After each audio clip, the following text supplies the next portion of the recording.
What's up? What's crack-a-lacking? What's popping? What's shaking? Happy Friday to everybody, man. It's Friday. It's the end of the week.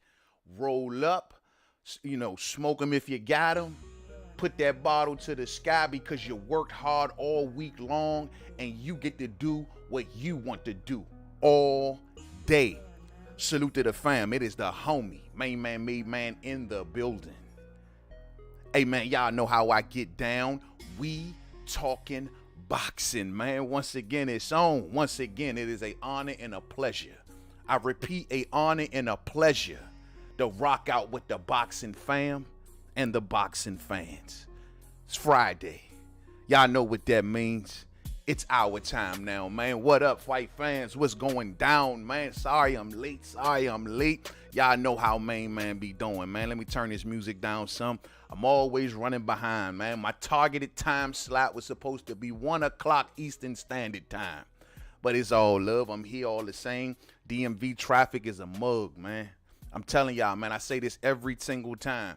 It takes us an hour and a half to go somewhere that only takes 10 minutes to go to, man.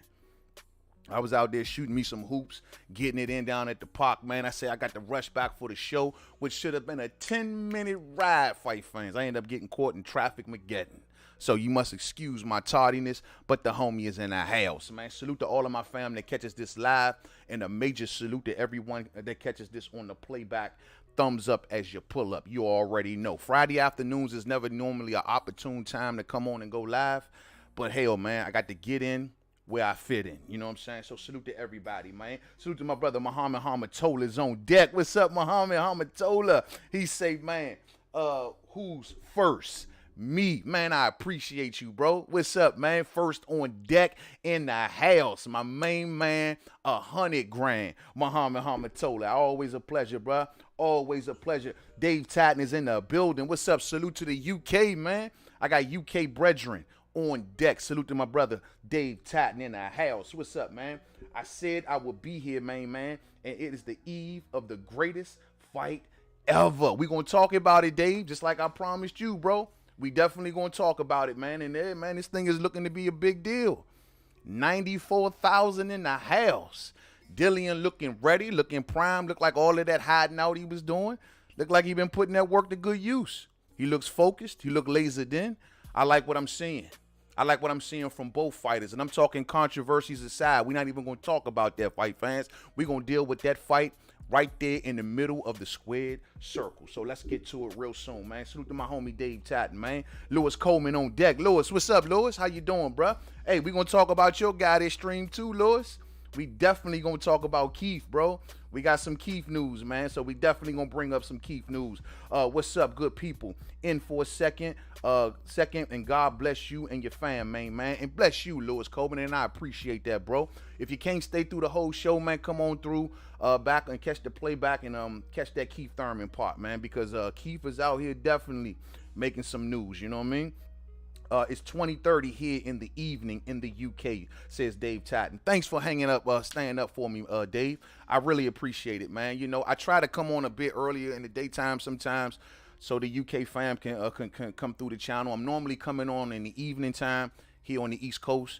And so usually on the East Coast in the evenings, it's pretty much either we early in the morning over there in the UK or just everyone's sleep, you know what I'm saying? So I'm glad that I can come on at a decent time for the UK to come on through. 3:18 in Detroit, says my man Lewis Coleman, man. Okay, good time, man. Mid-afternoon. Yeah, man, we rolling the same time slot, bro. I got 3:20 on my end, but I got you, you know what I'm saying? I definitely got you, man. I just want to tell everybody and give y'all a big thank you and a big salute and a major shout out, you know what I'm saying, to all of y'all for supporting the homie, man. The channel is growing super fast, you know what I'm saying? These last couple weeks, we've been getting some serious traction, and we've crossed another subscriber milestone here on the channel. I know I don't reveal it, but I will be showing it real soon, you know what I'm saying?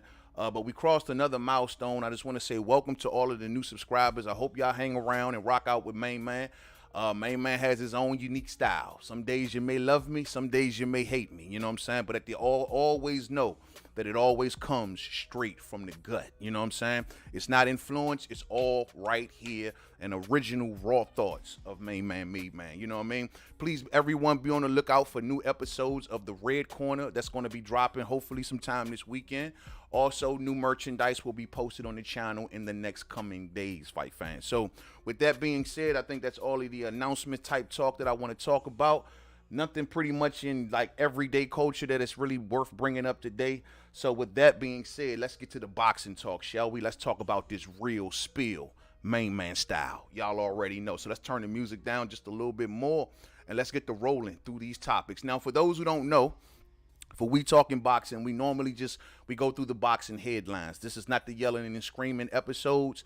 This is not the one title episodes. This is not no clickbait or anything like that. We take boxing for what it is and what's being presented to us in the boxing headlines, what's going on in boxing news, and we deal with it on its own merits. That's what We Talking Boxing Live is all about. My older subscribers and guys who are historians, guys who don't want to hear all the yelling and screaming and the ghetto shit and all that stuff, well, this is the show for you. All right? Now, I can't say every show will be this way, but I can definitely say for We Talking Boxing Live, I try my best to keep it calm, cool, and collect. You know what I'm saying? So let's roll on through, shall we? Let's roll on through. Now, for those who like the yelling and screaming, the panels, the Crawford Spence debates, the all of that stuff, you got to, we definitely had those streams too, but not normally on We Talking Boxing Live. What I will do also, fight fans, is I will be posting the phone number, as you can see right there on your screen. We will be opening up the phone lines for anyone that wants to call in and give me a ring and talk about anything boxing. You can either talk about anything that we cover on today's show, or you can talk about just anything in general that's boxing, anything on your mind. If you're dealing with something, you just want to holler at the homie, speak with the fam, feel free to dial that number. I'm not here for no gotcha nothing. You know what I'm saying? So let's roll on, fight fans. Let's roll. Now, only when you see the number on the screen. You know what I'm saying? Don't call if you don't see them yellow numbers, them yellow letters right there in front of you. Don't call because I'm not going to answer. Only call when you see that banner pop up on the screen. So let's roll, man. Let's roll.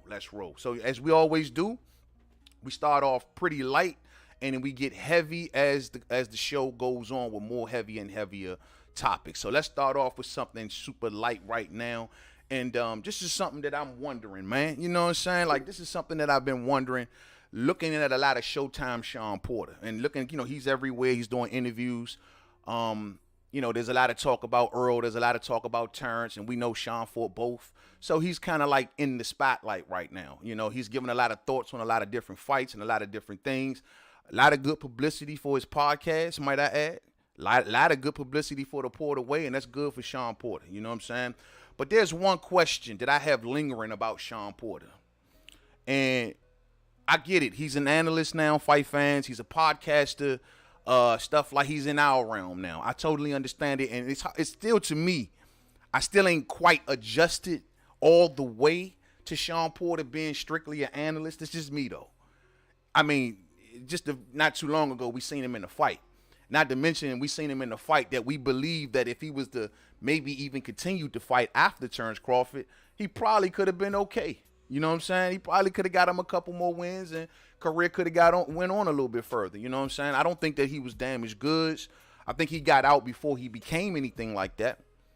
I do agree with his father was saying as far as pulling the plug on Sean Porter because, he wants a career in media and everything and so on and so forth. You're going to need all of your faculties. You're going to need to be able to talk clear. You're going to need to be able to think clear. So I totally understand Sean Porter's position on that. But my question that I have, fight fans, and let me put this graphic up.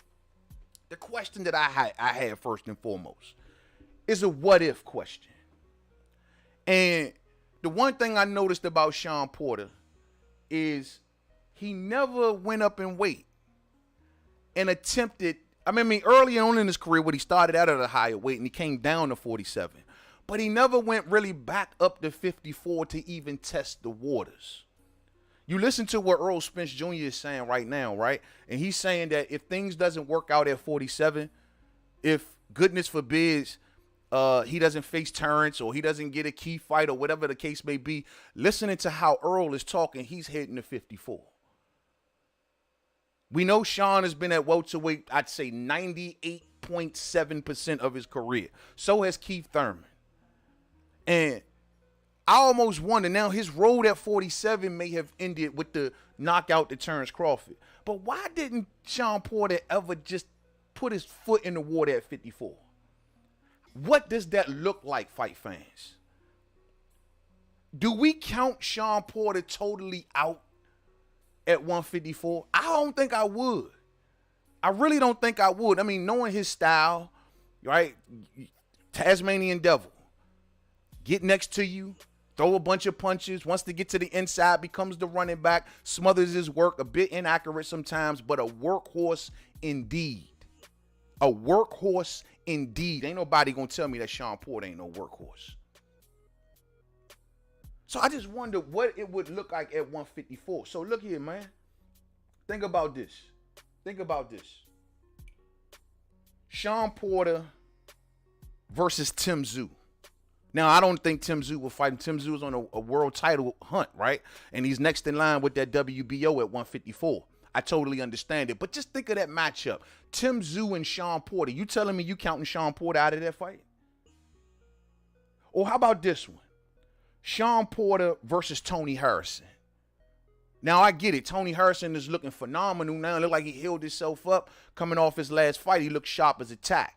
Look like he's back to that sticking and moving style, seeing them openings, taking them as he get them, using his legs, still being mobile. You know what I'm saying? Using the ropes in an educated fashion. Tony Harrison is a hell of a boxer, But do you count Sean Porter out in that fight?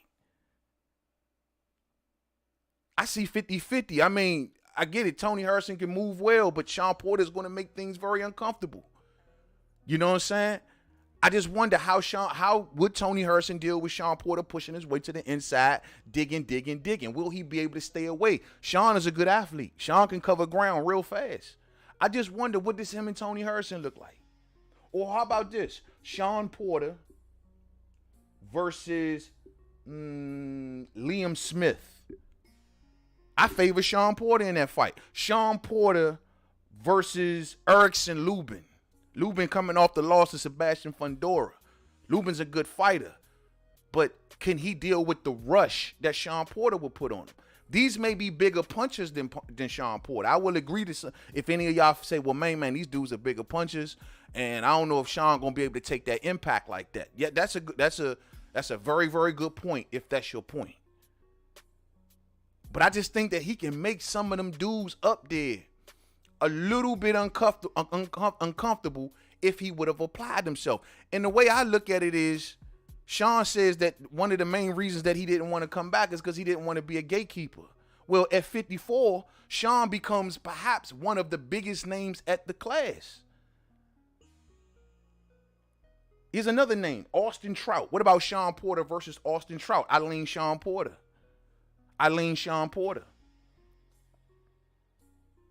And I just think that if the gatekeeper stuff, I don't think that applies to Sean Porter at 54. All I'm saying is, ain't nothing worse than leaving the fight game, fight fans, with regrets. And I just would wonder, would Sean Porter feel some kind, he never tried 54. He could have made a run for a title at 54 with the names that we just named. Of course, he would have ran into a Charlo eventually, which would have been a good fight, and I would definitely favor Charlo heavy in that matchup. But the golden question is, what if? What if? I just wish he would have tried it once, twice. Challenge yourself one time. You became a world champion. You became a two-time world champion at 147. So even though he took losses at 47, he still would leave the class with a hell of a lot of success. And still entering into 54, perhaps as still one of the biggest names. That's why probably Danny Garcia is looking at 54. It ain't so much that he feel like he can beat a lot of guys up there. Danny ain't been letting his hands go. But Danny may feel as though, look, man, if I move to 54, I'm perhaps the hottest name damn near up there. There's money to be made up there. That's how I think Danny is looking at it. Aside from Charlo, I don't think no one else has the name recognition of a Danny Garcia at 54. And maybe that's the thing that he's looking at. So I'm just saying, in Sean's case, man, I just think that, man, it's like got to be a what if thing with him, dog. Like, you got to be asking yourself, man, like, damn, I never tried it once.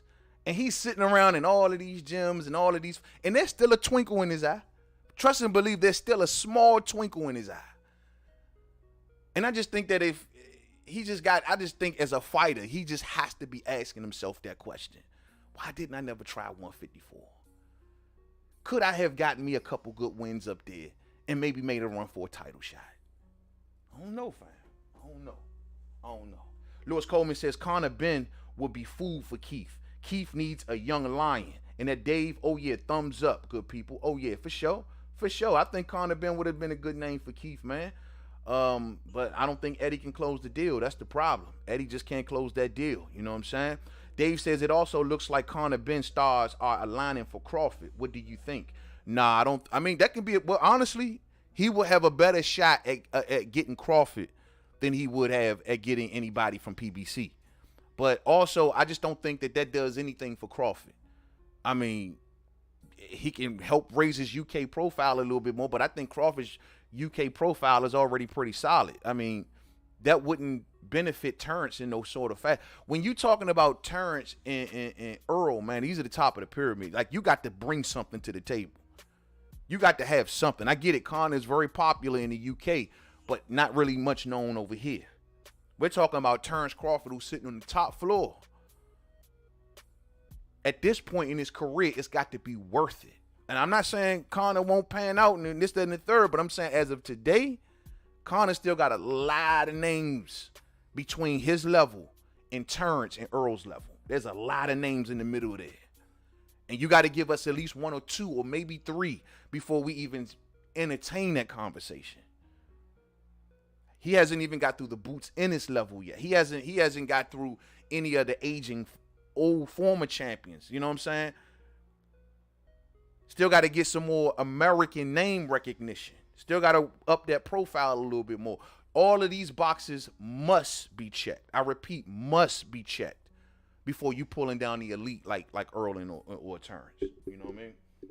Just got to be checked, Dave. They just got to be checked, man. So, yeah, man. So, we'll see what the what if thing for Sean Porter. Just a lingering question, fight fans, that I had that I just was looking at Sean like, damn, bro, why didn't you just try it one time, my man? Just try it one time. You know what I'm saying? Let's move on to another light story. Well, I don't know how light this is, but another story indeed. And I'm sure y'all have all seen this around the boxing world. And that is MTK Global, the fighter management outfit, is now talking about closing its doors, fight fans, for good. Because of this Daniel Kinahan situation that's playing out around boxing, it looks like MTK is finished. It's finished. If anybody is wondering what's up with the fighters, because we know fighters by the name of like Josh Taylor, fighters like Tyson Fury, these dudes, and there's even been rumors of maybe even Terrence Crawford. All of these guys have been aligned with MTK Global. And you got to say, well, what's going to happen to these fighters? As of right now, I don't think nothing. I know that these fighters will be picked up at the snap of a finger. We're talking about an undisputed champion. We're talking about the heavyweight champion of the world. That's kind of like water under the bridge. There's probably dudes lining up at their doors right at this second to bring them in for management. You know what I'm saying? So that's not here nor there. Now, whether there be any legal repercussions for any of the fighters, well, that remains to be seen. That remains to be seen. I'm going to pull up some articles so we can get this right, fight fans. I don't want to do a lot of this off the top of my head. So for those, and this is just for everybody that missed it throughout of the week. You've probably been working. You've probably been tending to the kids. And so you haven't been able to follow this close enough. So now that this story has came pretty much full circle, let's see if we can kind of break this down, how all of the events went. You know what I'm saying? So let me see. I'm going to pull up the screen share here for a minute. And we're going to just go, I guess, article by article on it as it was reported. So initially, fight fans, what we initially got was this major headline from ESPN. MTK Global ceases operations amid Daniel Kinahan links. Now, this all comes from because we know that there's news out that the U.S. government, the United States government, Department of Treasury, has now sanctioned any person or any company that does any sort of business with Daniel Kinahan and any company that pretty much he's behind. And so this is what kind of led to no promoter now wants to do business with MTK Global. All the promoters are now pulling back, including Bob Arum. Everybody, Frank Warren, Eddie Hearn, all of them pulling back at this moment and refuse to do business with MTK Global. Boxing management company MTK Global has announced that it will cease global operations, saying it has faced unprecedented levels of scrutiny since the United States decision to sanction the alleged crime boss Daniel Kinahan. Now, we all know that Daniel Kinahan helped co-found MTK back in the day when they were called MGM back then. As you can see by this next paragraph, MTK Global was founded by Kinahan in 2012, then called MGM, but he said that he sold it in 2017. Authorities in Ireland and the U.S. have alleged that he is the leader of the Kinahan cartel. Now, I want you to see this main word right here, right? Have alleged. Alleged. Whenever you see this major word alleged, we know what that means, right? That means maybe he is, maybe he ain't. Some of these articles don't want to go so far. They want to say alleged. Any reporting you see on this, a lot of this stuff would say alleged. It's like we don't know. We see the documentaries, we heard the talk, we heard the news, but we haven't seen it for our own eyes. So we got to say allegedly.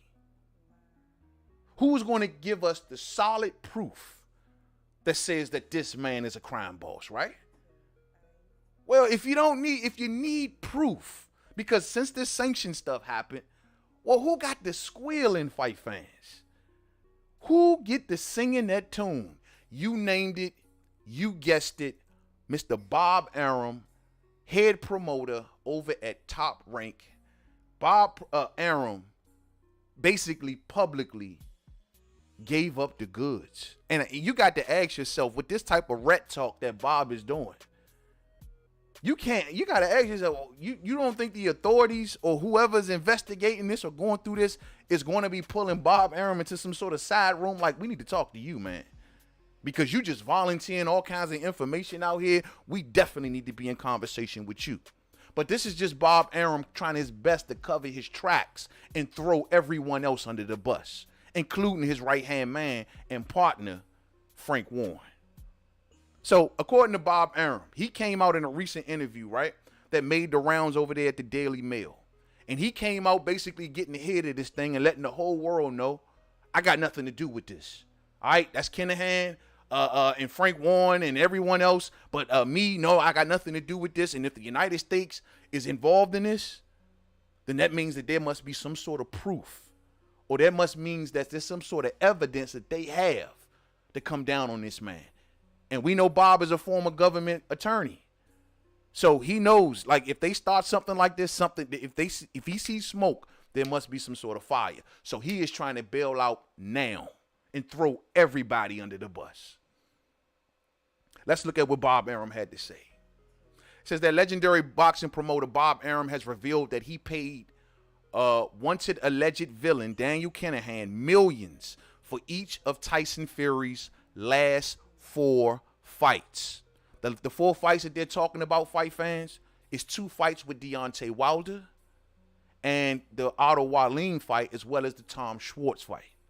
Those are the 4 fights that Bob Arum paid Daniel Kinahan and a consulting fee for those 4 fights involved with Tyson Fury.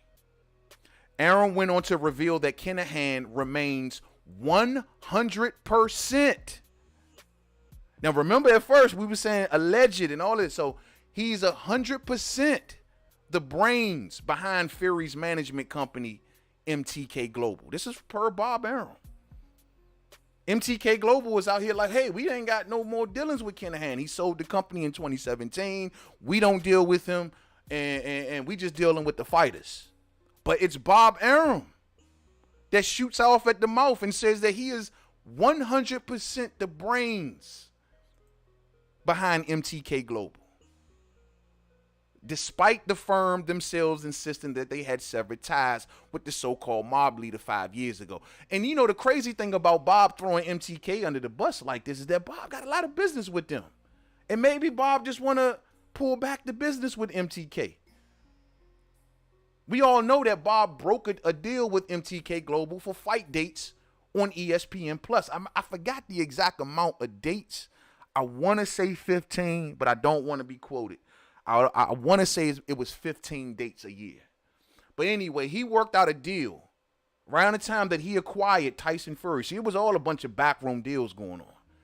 He worked out a deal with MTK Global for those fight dates on ESPN Plus at the same time when he acquired Tyson Fury.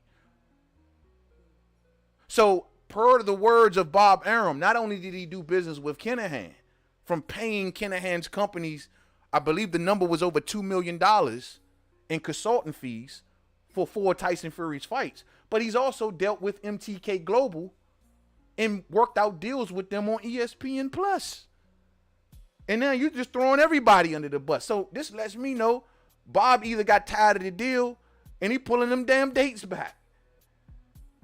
But he lets everyone know that Kinahan is 100% the brains behind MTK Global. You know what I'm saying? Let's keep on going down. As you can see, this picture that's making its rounds of Daniel Kinahan and Tyson Fury together, just opposing.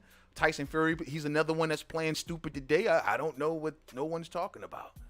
But you see him and Kinahan here posing in the Middle East. Let's scroll down to this article a little bit more. Now, this is what Bob Arum had to say about the conversations and stuff and all of the backroom things that was going on between him, Kinahan, and Frank Warren. It says that Arum said that Top Rank paid Kinahan up to $1.5 million in consultancy fees for each of Fury's last 2 bouts against Wilder, as well as fights against Otto Wallin and Tom Schwartz, but said that the relationship had broken down during the talks for Fury's fight this Saturday against Dillian Whyte at Wembley. So he was supposedly dealing with Kinahan to a certain degree all the way up into modern times, fight fans. Even somewhat part of this fight between Fury and Dillian Whyte. He was still in cahoots with, or still doing business to a certain degree with Kinahan or one of Kinahan's companies. And see, when I see this honestly maybe gives me a little better assurance for the fighters, because my thing is Bob Arum is coming out clean with all of the business that he did with Kinahan prior to the sanctions. As if, let me come clean, let it be known what I've did with this man prior to the sanctions, so we can all put this into perspective and say, well, you can't charge me for anything after those sanctions were given because we cut it off. If that's the case, and if it's okay for Bob to feel that way, I would think that whatever a fighter paid Kinahan or his company before the sanctions, I would think that that should be okay too, right? Because we're not going to throw the fighters under the bus. That's something that we ain't going to do. We here for the fighters. Damn these suits. But my thing is, if he can provide cover for himself and say, yeah, I paid him millions of dollars. Yeah, I did business with him. Yeah, this, that, and yeah, we were doing business up until this point.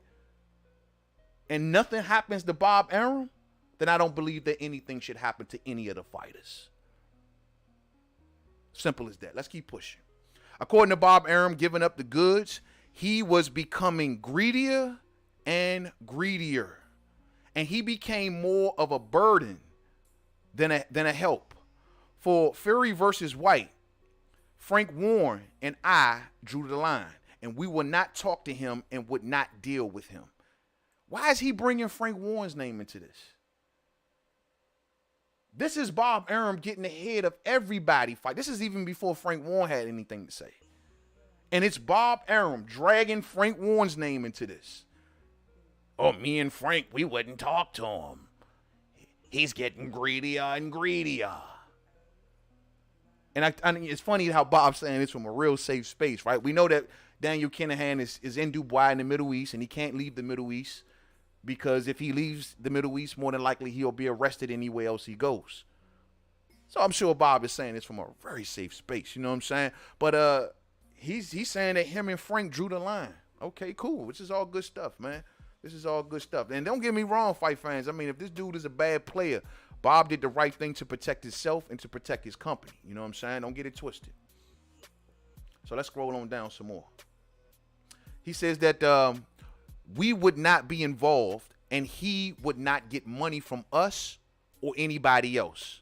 And they asked him if Fury was upset about this, and he says that Tyson was certainly not upset. Oh, look at this right here. Tyson was certainly not upset. So let me make sure I got this straight.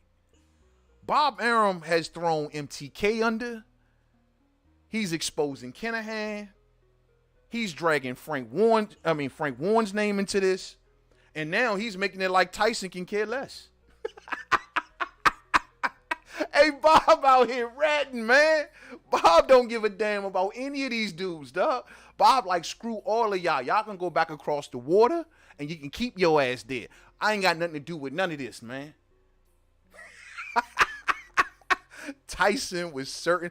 How he throw Tyson up under the bus, man? That's supposed to be your fighter. Tyson wasn't upset. Damn. Let's keep on going, man.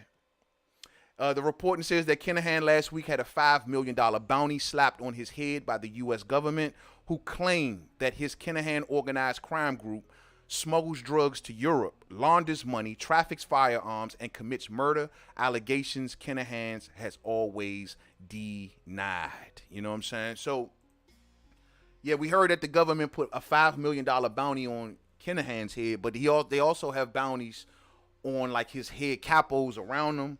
They got bounties on his brother. They got bounties on his father. You know what I'm saying? So, with these millions of dollars lingering around out there, man, hey, they better bury themselves, man. Because somebody going to go for that money. They going to ask for protection and that bag of money. Look at Bob. Bob already like, leave me out of it. I don't want nothing to do. But this is, yeah, they better bury themselves, man, around a bunch of loyal dudes. That's the only thing I could say. You know what I'm saying? But, yeah, man, so this is basically, and let's scroll down some more because Bob Arum is really getting juicy, man. He really getting juicy. According to Bob Arum, and I quote, he says, Kinahan called me and we had a long conversation. Wow. He says, Bob, I've done some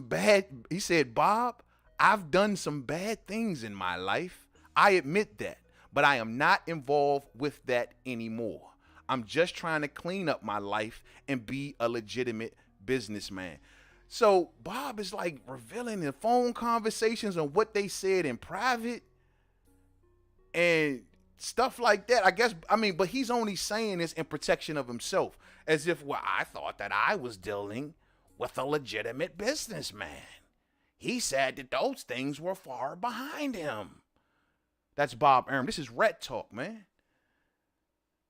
And I'm telling you some real spill, man. Like, he knows what he's doing. He's trying to show the world that he was under the false impression that he was dealing with a legitimate businessman. Yeah, he was aware of his past or whatever, but he thought that he was legit. And when he starts to see that he's not legit no more, he's out of here, as if he was not in the know about nothing. Not in the know about nothing.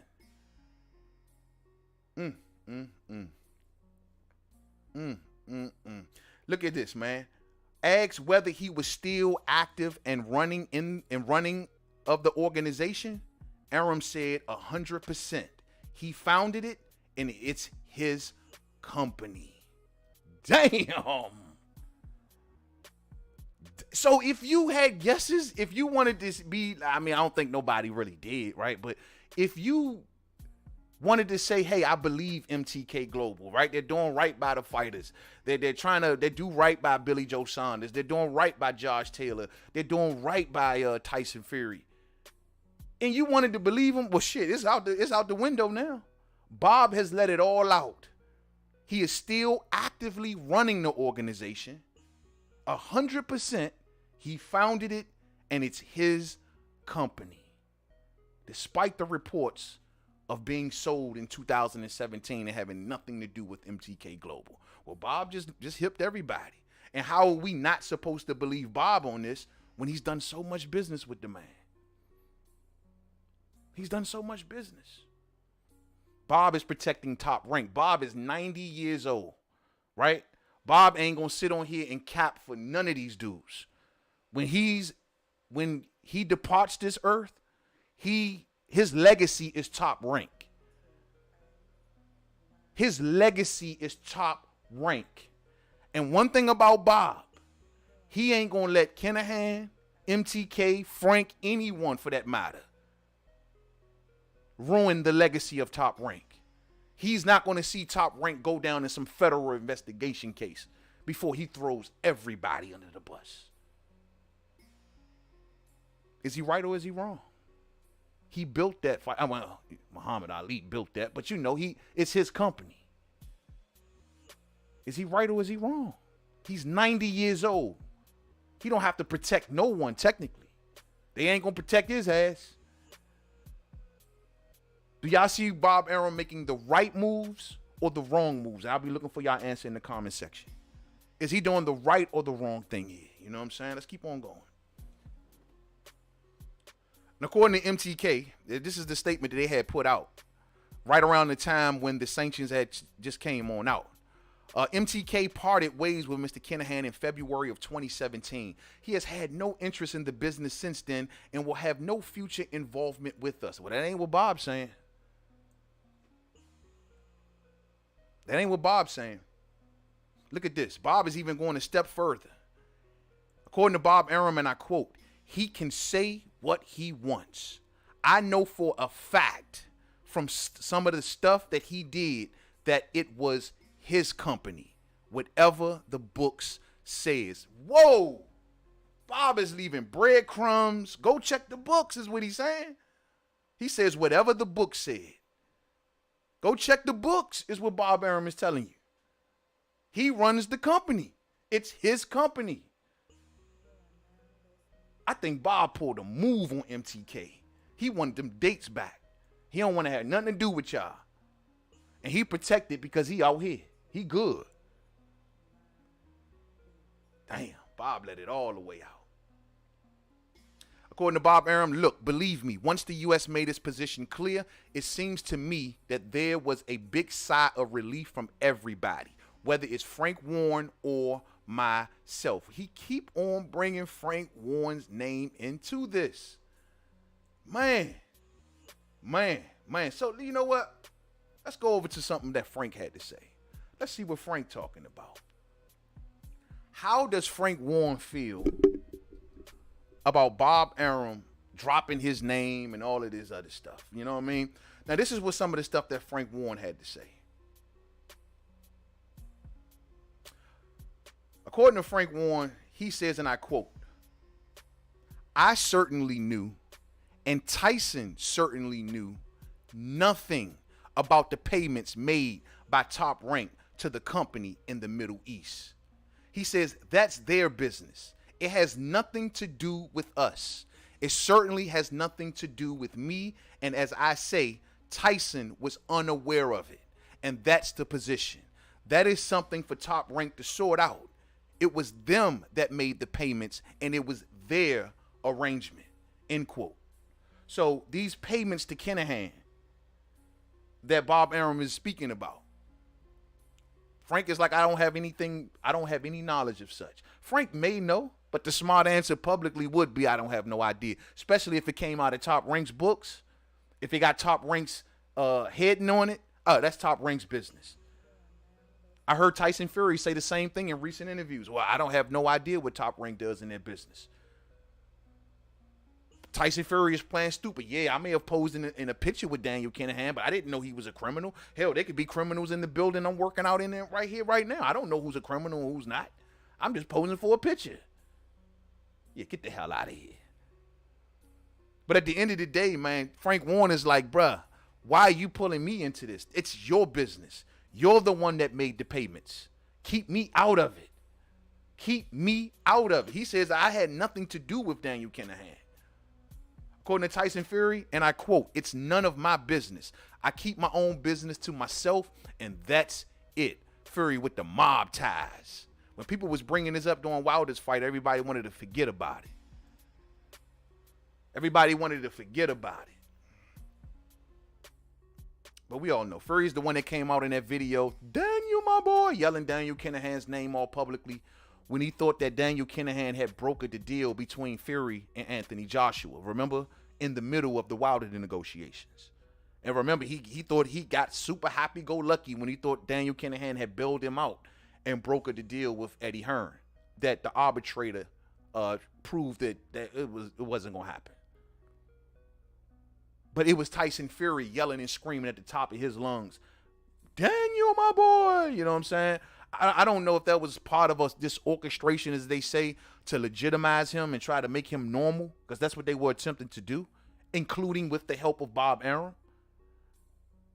All of these players that don't know nothing today, they all were major factors in attempting to legitimize Daniel Kinahan, fight fans. These are the kind of folks that we're talking about. And I hate to bring this up, man. I really, really, truly, truly do. But the questions does have to burn and be asked. If Tyson Fury can affiliate himself with these kind of people, snakes, man, all snakes around him, you know what I mean? What makes you think that, you know what, I'm not going to go back there. I'm not going to do it. You know, what makes you think that something fishy couldn't have happened, though, against Deontay Wilder? But I'm not going to go there today. I'm just saying, but he's surrounded by snake on top of snake on top of snake. According to Tyson Fury, that's Bob Arum's own personal business, what he does with his own money. He can spend it all on gummy bears if he wants to. Yeah, okay. He goes on and says that a picture doesn't mean that I am a criminal. I can't control who's in the building. There could be a criminal in this building right now. It doesn't mean that I'm involved in his criminal activity now, does it? Get the hell out of here, bro. Get the hell out of here. Get the hell out of here, man. So this is all pretty much stuff we done already went through right here. Yeah, man. So according to the MTK Global, they released this too. Since leading promoters have now informed us that they will be severing all ties with MTK and no longer work with our fighters, we have taken the difficult decision to cease operations at the end of this month. Damn. So MTK bites the dust. They bite the dust. Damn. And look at this. Now, there's also been some talks about Kinahan having links to Probellum, this new promotional outfit that's over in the UK trying to do their thing and take over. And you know, they coming up over there on Sky Sports. And this is ran by, if I'm not mistaken, is this Sauerland and all of those guys, Kelly Sauerland and them. And they're saying that Daniel Kinahan has some sort of dealings with Probellum as well, because Bob Arum says that he ceased doing business with Probellum. And according to this, Eurosport has also announced that they shelved plans to broadcast future events by Probellum. Probellum's president, Richard Schaefer. What's up, Richard? Oh, that's Richard Schaefer. Richard Schaefer insisted there is no connection between his company and Kinahan. Uh-oh. And we all know Richard ain't nothing but old snake.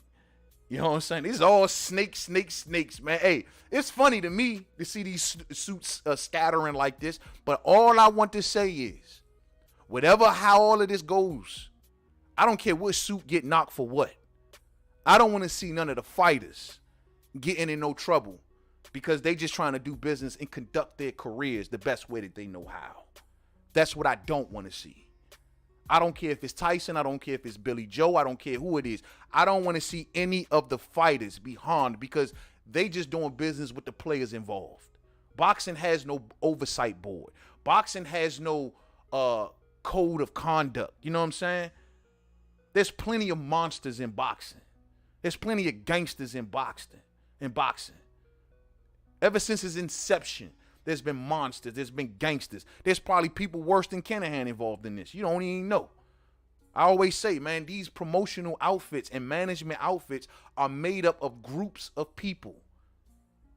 We see the one guy that comes out to the public and do all of the talking, but he represents a group of people. When you see Eddie represents a group of people. When you see Oscar, same thing. When you see anybody from PBC, same thing. When you see Bob, same thing. You're talking about a group of people, whether they are investors, chairmen, whatever the case may be. You don't know which monsters are in boxing. You don't know who's really even invested in boxing. I remember when Adrian Bronner walking around boxing, next thing you know, he walking around with Rick Ross, the rapper. Rick Ross everywhere he goes. Why? What the hell is Rick Ross doing? What? He's invested somehow, some way into Adrian Broner. I bet you if he never came out publicly walking around with Adrian Broner and all that stuff, you would have never knew that Rick Ross had money in boxing. Now, would you? That's how it goes. You don't know who's involved. There's plenty of monsters in boxing. A lot of these fighters, they come from the street. They come from the hood. They come from, you know what I'm saying? And the cats they meet along the way to get them to where they got to go, hey, a lot of deals get made along the way. A lot of handlers. A lot of guys owe favors. All kinds of shit. Boxing is full of monsters. And so this is why, even though it's funny to see Bob Arum throwing his whole crew under the bus, you know what I'm saying? It's hilarious. At the end of the day, this story only has but so much weight with me, fight fans. Because, yeah, okay, y'all can say Kinahan is the worst thing in the world. And you may be right. But shit, man. These dudes, man, come on, man. There's plenty of monsters in boxing. And look at, and old Bob, he's been a former informant, per public information. He's a former informant, so he ain't got no problem spilling no beans, especially to protect Top Rank. You know what I'm saying? But it is what it is. It is what it is. Salute to the fam that's coming on through, man. Yes, sir. Yes, sir, man. So that's pretty much anybody that's who ain't been caught up on this story right there. That's pretty much the ins and outs of it right there. And that brings us to the current time where we are today. And even the fight between Tyson Fury and Dillian Whyte will rage on. But MTK Global has now closed its doors. I don't think that this will be the last results of this. I think we're going to get some more things to go. When you're talking about millions of dollars in bounties, shit, man, you're going to have some disloyal folks around you thinking about that money. This story is going to continue to roll, I think, now that you got the money involved. But it's going to be interesting to see if anybody going to get implicated. If anybody's going to get dragged in court. That's going to be interesting. Bob Arum is already trying to cooperate. So you already know he's trying to stay away from it. You know what I'm saying? Yeah, man. Yeah. Dave says that Conor dispatched Herndon, Chris Van Herndon in 2 rounds. Former would-be champion in U.S. Dodging him now, surely not, man. Yeah, he did that to Chris Van Herndon, man. But damn, man, Chris Van Herndon is, I mean, he's more C-level, if you even want to say C-level. You know what I'm saying? We got to get a little better than Chris Van Herndon. I thought the Algieri win was proper, Dave. I thought that was proper. I thought he should have capitalized better off the Algieri win than Chris Van Herndon. That's what I believe. I think that the Algieri fight was a good fight to get the ball rolling. And truth be told, Dave, if you want the fight that's going to really move me and say, hey, what is the fight that will get him the recognition he wants and that's loud enough, I think he should go to Kell Brook. I think Kell Brook is the way to go, bro. I think Kell Brook is the way to go. Yeah, I think Kell Brook provides the name recognition that he wants. I think Kell Brook provides all that stuff. You know what I'm saying? I think he gives him the name he wants. I think he gives him the fight that he wants. I think that the country in the UK will recognize him as the next guy. Like the proper passing of the torch would have happened. And that does wonders for a young fighter. The proper passing of the torch. Earl Spence Jr. says, I was never properly passed the torch because Ugas messed it up with Manny Pacquiao. And I think that what Conor should do is lean on Eddie and make Eddie lean on trying to get that Kell Brook fight. Screw the Amir Khan fight. Nobody cares about the Khan fight. The Khan fight is a given. We're expecting him to do that. Kell Brook showed a good flash in that last fight. And I think that that's the fight that he should do. They should definitely go after Kell Brook. That's the fight he should. If he wants to do American, the best name for him on American soil would be Adrian Broner. Adrian Broner is good. Keith Thurman is good, but I don't think Keith would do it. But I think Adrian Broner would be the name that Eddie should be trying to go after here in America. That is the perfect opponent for Conor Ben. Yeah, I know Adrian may not be this, he may not, but Adrian is a name. Adrian is a seller. That's exactly what Conor needs. A name and a seller. Someone that's going to hit him, let him hit with a big splash. And I think Adrian Broner is the proper name. You know what I'm saying? Real spill. So that's the news on MTK Global, fight fans. Let's push on. Let's push on because we got some other things to cover. And if y'all all want to follow this, you know, there's articles everywhere. You can check the ESPN article. That's a good one. That Daily Mail article is really good, the one that had the Bob Arum interview. And also, there's another one, I think it's called Boxing Sport or something, that wraps it all up pretty good, you know what I'm saying? So check out the information that's out there when it comes to this MTK Global jazz, you know what I mean? But let's push on, fight fans. We got more to talk about. And I want to go to this one next. Let's go to this real quick. Now, I don't talk much about this dude, Jake Paul, and because I'm sorry, fight fans, and I know people may see it their own kind of way, one way or another. I don't like nobody that makes a mockery out of the sport of boxing, period. Get it? I've heard the explanations. Well, main man, you can't jump on him too much because of, he bringing his own people to the game or whatever like that, and this, that, and the third. I don't like nobody that makes a mockery out of the sport. I don't give a damn how popular you are. I don't care. If you ain't fighting, if you ain't really serious about boxing, you don't play boxing. You know what I'm saying? Go over there somewhere, man. I got a whole slew of fighters that ain't got paid half of what you done been paid. They struggling to make ends meet. They struggling to figure out when their next fight. When you just waltz into boxing, do what you want to do, make all of the money in the world, you know what I mean? And not even really giving us real fights. So, of course, I got to think of it. I'm a boxing aficionado. I don't believe in that circus shit. But now this idea right here, though, fight fans, now I can get behind this. This is the one thing. Jake Paul as a boxing promoter. Yes, that I can get behind. And we about to talk about this in just a minute. Let me get to a couple of the comments, man. I see the fam is up in here. Dave says Bob Arum would retire Tyson Fury, would retire after Whyte fight. Unless Usyk or Joshua put $100 million on the table, it makes sense why MTK has been wounded up. Where will the big fights be? That's a good question. That Middle East money is off the table now, I would think, for everybody. Ain't nobody gonna get no Middle East money now, right? You won't be seeing nobody popping up in Dubai now, right?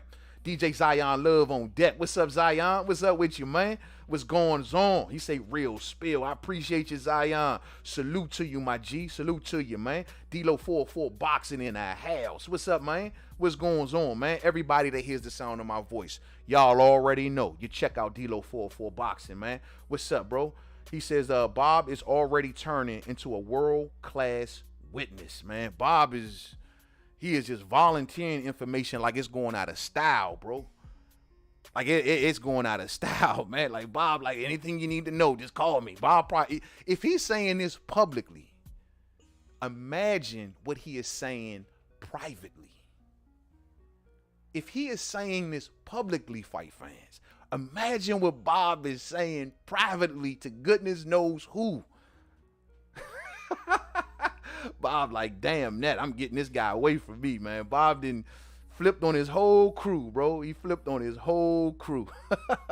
Well, I got to make a call at 5 o'clock in the morning. I'm going to call. No, I'm not going to call on that phone. I'm not going to call on that phone. I'm going to call on that phone, the one I just bought from the 7-Eleven. That way I can throw it in the gas in the trash can when it's over. Bob got probably disposables all around his crib making phone calls, champ. You know what I'm saying? It is what it is, man. Muhammad told us, say, yo, Tyson Fury is a friend of ours. Yeah, Tyson Fury a made man now, dog. He's a friend of ours. Tyson don't know nothing. I don't know nothing. He has a lot on his mind. You know what I'm saying? I hear you, bro. He a friend of ours. Pooh Dangles on deck. What's up, Pooh Dangles? How you doing, man? He says, is Bob and Josh Taylor beefing? Why Bob didn't place a bid? Maybe this MTK Global stuff got something to do with it. You know? Maybe so. I don't know. Is there a purse bid? You talking about the purse bid between him and the Catterall fight? I don't know, bro. I mean, maybe he distancing himself from old Josh. Josh is gonna have to go get better. New management. I mean, I'm sure, you got, for those who don't understand, major difference between management and promotion. Now, we're talking about these fighters changing managers, not changing promoters. So maybe Bob is just trying to wait for until Josh chooses a new management outfit and see which way he goes. You know what I'm saying? Silver Salamo, what's up, man? What's up, man? I appreciate you rocking with me, champ. What's up, man? How you doing, man? Muhammad Hamatola says, main man, what's your take on passage of 57, aka Mike Tyson? I thought Mike did was exactly what he was supposed to do. I thought that Mike played it real cool, and he just couldn't take no more. You know what I'm saying? I mean, stop messing with people. All of these little fake little pranksters out here, stop messing with people, man. Y'all gonna run up on the wrong one like they did Mike, and you gonna get your ass whooped. What you gonna try soon? Mike got a case for self-defense. They was all in his personal space. Messing with him, hoping to get a viral moment. Man, this era that we live in, man, I'm telling y'all, man, this is what the internet has created. Clout chasing, desperate for attention type people. I remember they had this one prank rolling. I don't know, it was about a year or two ago, when youngsters were literally walking up on people and just punching them. Like walking up and just punching them. Man, I wish one of them little youngsters would have ever did that to me, man. I wish that would have. I was praying for one of them little young boys to run up on me and do that, because I was going to make an example out of one of them. I swear on everything. I would have loved to seen it. I'm walking through the mall on Bendy B's, big bags, hoping that somebody run up on me and try to do that, because I'm going to make an example. Our video going to go viral when you try that prank and I whoop your ass and I stomp you out in the middle of this mall. That's what needed to happen. These youngsters go too far, man. These clout chasers go too far, and then want to run around and play victim when it's over. I tell you, man, I don't come from this time. I don't understand it. I really don't. So Mike did the right thing in my eyes. Big up to Mike Tyson. And I'm sure every boxing fan, every fan of Tyson, every fan, even the judge may see this and say, you know what, man, y'all were wrong. Tyson did the right thing. If the judge is a man deep down inside, and you see somebody messing with you in your leisure time, just plucking with you, looking for a viral moment, I hope if they take it to court, the judge understands. Leave Mike alone. Oh, y'all think because he's smoking trees and he more humble, he more chill, he more laid back, that y'all can just run up on him and do goofy shit? Nah, man. Leave Mike alone. Period, man. So, yeah, that's how I feel about that, Muhammad told us. Yeah, man. KP from KC5 in the house. What's up, man? He say, though, man, play the Godfather if you ever go against the family. You damn right, man. And that's exactly what they doing. They going against the family. It's crazy, fight fans. Let's get to this news, man. Let's get to this Jake Paul little quick thing real quick, man. And I'm going to pull up this news out that's coming up. The reason I wanted to talk about Jake Paul. Now, we've already heard about Jake Paul getting Amanda Serrano. And he's even approached a few other fighters about promoting him. He spoke about Clarissa Shields in the past at one time. And now he just recently signed this new boxer. I'm going to put this up on the screen. Let me do the screen share real quick so y'all can follow me. Put it right here on your screen so everybody can see it for those who missed it. And that is YouTuber turned prize fighter Jake Paul signs the next big star, Ashton Silv, to Most Valuable Promotion. So the name of his promotional outfit is Most Valuable Promotions. We'll just read this first couple paragraphs. Jake Paul, the YouTuber turned prize fighter, has already made a major splash in boxing inside the ring, whatever, cuz. But he continues to make waves out of it as well. Paul's Most Valuable Promotions added a new member to his fighter roster Monday, signing top boxing prospect Ashton Silv to a deal.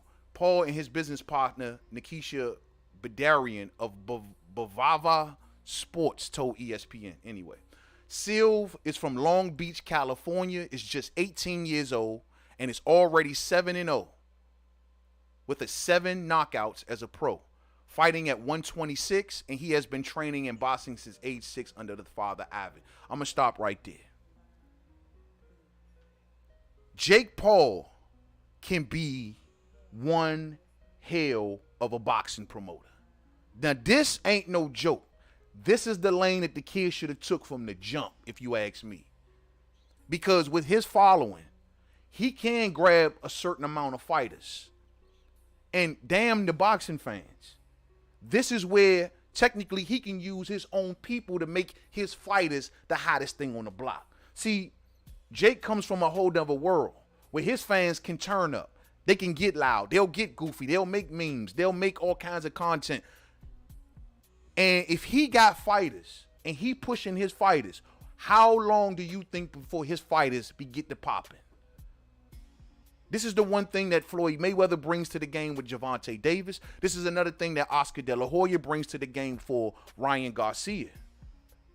Now, of course, a Bob Arum or Eddie Hearn, they can't do what these dudes do because they ain't popping. They not cultural icons to a certain degree like these dudes are or were. So they can take their own built-in fan base and say, hey, like you take Floyd. Floyd has boxing fans going across all ages, all races, you name it. Floyd got lovers, he got haters, and all of them translate into making a huge platform for Gervonta Davis. And it's the same way with this Paul brother. He got his own people. He can make his fighters some of the hottest names in boxing. You got to wonder, is he going to do it? Now, with this story from this kid, 18 years old, so he's still young. He's already undefeated, and he's 7-0 with 7 knockouts. You don't think that Jake Paul can take that, put a funhouse mirror image on that shit, and push this? Hell yeah. And I think this is good. I think this is good for boxing. I think this is good for the fighters that he signed. The same way I thought it was good for Tank. The same way I think it's good for Ryan. I think it'll be good for his fighters as well. They may not be as good. They may not even fight no damn body. This is the era that we living in, though. But this fool is now getting into the promoter game. He can talk. He can draw attention. He can make cameras listen. He can do events that draw all of this attention. I'm just saying. And you think of a network like Triller. They may want to be in more. I mean, Jake has done business well. I don't think their business ended so well, but him coming back as a promoter, bringing a whole stable of fighters over to Triller saying, look, I'm Jake Paul. I'm going to make this shit pop. And I got like 5 fighters that y'all can put on. You think people going to tell him no? Would Showtime tell him no? You know, he got a good cozy thing going on with Showtime. Would they tell him no if he presented a stable of fighters to Showtime? Showtime is not exclusively in the PBC business. We see them signing Jerron Boots Ennis to a Showtime deal, but Jerron Boots Ennis is not a PBC fighter. So could Jake Paul put a stable together and then say, you know what? Who gonna give me and my stable a deal? Is that possible? Who gonna tell him no? So I think this is good. And I think this is more of the avenue that if this dude gonna get into the fight game, this is the avenue that I want him to get him in. Because he draws attention, he's a lightning rod, and that same attention and lightning rod can be used for his fighters. And that's the name of the game. That's the name of the game. So I'm telling y'all, be on the lookout for this. This can have some serious impact. All it takes for him to get, I don't even know if he even need a household name at this point. Like, he's going to build his dudes. He's going to build his fighters. This new kid, this Sylvie kid, watch how they build this kid. They're going to make him out to be a destroyer. He's undefeated. He's dedicated. He's hungry. He's the best thing at 26. He's better than Tank. He's better than Ryan. It's all going to come out. That's how they're going to push him at least. And I just wonder, will Jake Paul have a one leg up over a lot of these other boxing promoters? Because you see how these networks flocked to him when they thought he was fighting, when he was fighting. You see how Floyd flocked to him. Floyd even got the deal for him and shit. This dude has worked out deals on 2 networks as a fighter, when you got most fighters can't get one. So if I see them flocking to him like that as a fighter, what the hell are they going to do when he put a stable of fighters together? Are they going to give him the deals the same way? Love it or hate it? I'm just saying. Look how they already selling this kid. He's 18. He's undefeated. He's been boxing since the age of 6. You know what I'm saying? Look at this. Oh, look at this paragraph. But Darian said that Sylvie is already the 4th most followed boxer in his weight class on social media and understands that branding himself, which combined with his sizable potential, was a factor in their agreement. So you mean to tell me, so this is a factor in the agreement. He's already the 4th, and I don't even know how the hell they even following this shit, but he's already the 4th most followed boxer in his weight class on social media. That's all Jake Paul needs. That's all he needs. They gonna be pushing the shit out this kid. Ryan, you better watch out, bruh. Cause you running around acting like you the social media king or something. Like you the Twitter king. You Twitter Ryan. When, look, man, between Twitter Ryan and TikTok Devin, I don't know, bro. It look like a new one coming along. And he about to smash all y'all because he gonna have the power of Jake behind him. I don't know. I don't know, fight fans. Oh no. Look at this. They already talking like this. Look, he kind of checks a lot of boxes that you will want in terms of the next big star in boxing. And just spending time with him and his family, it was clear that there was a natural affinity to each other. They're going to be pushing this kid. Oh, sorry, fight fan. I don't know what that is. Oh, that's this little ad that's playing right here. Let me shut this shit down. Matter of fact, we're going to have to close this page off. Yeah, we closing now. They got advertisements running and stuff. So, at the end of the day, man, fight fans, like I said, man, that is, to me, is the lane that Jake Paul should be rolling into. And that is the promoter lane. So they're going to move this kid like he's some sort of star. Is this a good lane? Do y'all see any fighters out there? Would y'all suggest, let me ask y'all this, would anybody suggest that any fighter sign with Jake Paul? Or say, no, let him go down the circus. If he's going to be the circus man, no, we don't want to see any serious fighters involved with Jake Paul. How do y'all really feel about that? You know what I'm saying? Let me see what the fam talking about. Salute to everyone. Hey, D-Lo says, someone down my way is wanted for assault for hitting MFers in the face with pies. Man, yeah, bro, like these pranks, man, they be on some other stuff, man. I don't understand these kids. That's something that when I was a youngster, we would never do nothing like that. You know what I'm saying? Well, the area I come from, you couldn't do nothing like that, at least, and not maybe live to talk about it. You know what I'm saying? But at the end of the day, when we was youngsters, that's one thing, we ain't never do nothing like that. We never wanted that kind of clout. We never really wanted that kind of attention. We actually preferred to move on the low. We didn't want everybody to see, well, look what I'm doing. Look at me. Hey, please look at me. Today's era, man, it's just hard to figure out. It's hard to understand. The victim mentality, the clout chasing. I mean, it's off the hook, man. It's off the hook. It's really off the hook. Yeah, man. Hey, Malik says first time and long time listener. Thank you, Malik. Hey, man. Hey, bro, if you're a long time listener, you know what, man? Feel free to chime in anytime, Malik. You know what I'm saying? You can hit us on the chat when we got panels going, the whole nine, man. I want all of the fam to be interactive around here. You know what I mean? And that's how we want to get down, man. I appreciate you, Malik. I appreciate you rocking with me for as long as you have, man. And you know, and it's cool to post in the chat. You know what I'm saying? It really is, man. And I appreciate you. Thumbs up, everybody. Thumbs up, man. Peace to Malik from the UK, says Dave. Absolutely, man. Absolutely. 100%, man. I really appreciate you. Dave says Jake Paul is no bigger than the dickhead Hearn. You know what I'm saying? Hey, but the difference is Jake got his own audience. And we talking about this audience is reaching into the millions. He don't need boxing. He don't need to operate in the normal terms of boxing. That's the difference. He got his own people. He can literally make his fighters hot amongst his own damn people. And it was his people that attracted boxing to him. That's the difference. That's the difference. That's the difference. So we'll see, man. I like Jake as a promoter. Better yet, as a fighter. At least hopefully it will stop the Kumite crap.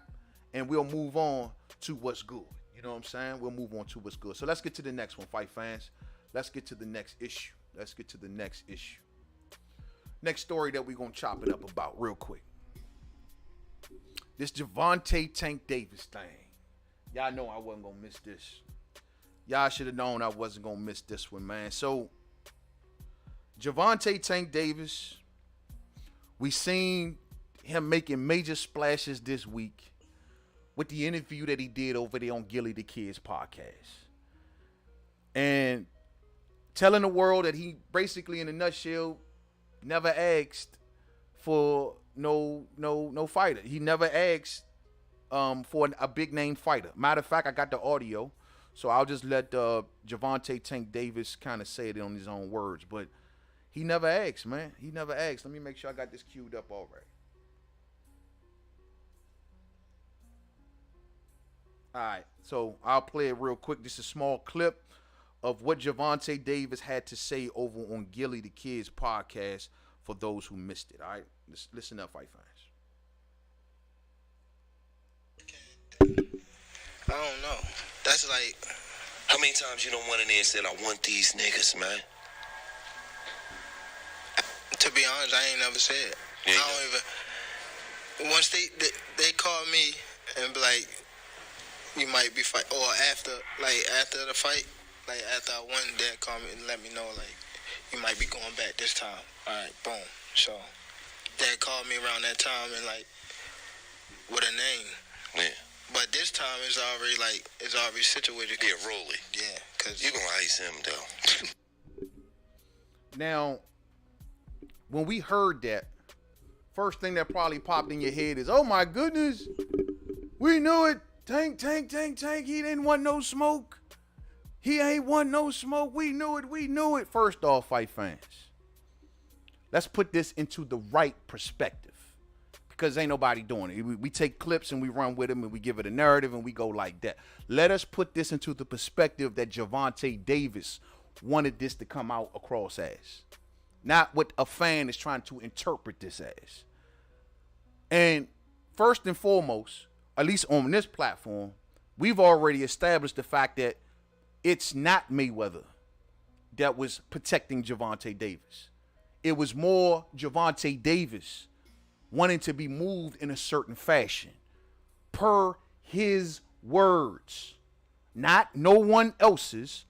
His words in his interviews signaled that he wanted to be slowed down at once upon a time. He did not want the Vasyl Lomachenko fight. He wanted to take soft touches. He had a trajectory at the time of that interview when he had gave it, and that was about a year or two ago, that he didn't want to step up to the fight that we all want him to see for another year or so later. Those were the words of Tank. So that to me has already kind of been established. I'm to the point I don't even bang that drum no more. I'm like, I already know what it is. It ain't Floyd, it's Tank. He wants to be moved in a certain fashion. And I think now we see the reason why. It's starting to come a bit full circle. The thing is, when Tank says, I ain't never say it and I never asked for these dudes or whatever like that, he wasn't saying it as if, oh, I'm afraid of the dudes or I'm just not good enough. No. You will see in Tank's follow-up interview after this, he was saying this in the light that, look, boxing is political. I can say names all day under the sun. But if my machine, to a certain degree, is not going to make these names happen, why ask for them? So I just sit back and let the machine bring the names to me. He don't want to be a lying Ryan. He don't want to just say names to know that ain't nothing going to happen. That's the light that Tank was saying this in. It's just that Tank ain't the best communicator in the world. So sometimes he got to follow up to give more to his meaning, because people would take this and run with it. No, he's saying that, look, I'm with Mayweather Promotions. They say that they're doing in-house fights. So why am I going to run around here saying this guy's name, that guy's name, this guy's name, that guy's name, when they're clearly telling me that I can't fight nobody but the people that's only up in here? So let's look. Let's go with this. So Gervonta Tank Davis, in a recent interview over on I Am Athletes podcast. Salute to I Am Athlete. They gave a great interview with Gervonta Davis over there with Brandon Marshall and Ocho Cinco and them. And he followed up on this, like, what did you mean by it? And he gave the meaning. So if you don't want to hear me on it, let's once again listen to a small clip of Gervonta Davis explaining it. Nah. What kind of message you trying to send? I mean, I ain't trying to send no message. Do you want me to ask the question? Boy for, you know what I mean? If you want, Take your kids. All right, I'll be the backup. All right, so Gervonta, obviously one of the biggest storylines coming up in this fight is that this potentially could be your last fight with Mayweather Promotions. So obviously those of us who follow the sport intimately are curious, what's the deal? Do you think you and your relationship with Floyd from a business perspective is going to continue? I mean, I can never take nothing away from Floyd because he the one got me out. He put me in a position to make money. You know what I mean? Smart man. I never can, go against him. But sometimes it's time to, you know what I mean? It's time to grow up and become your own man. That's all. I never said nothing like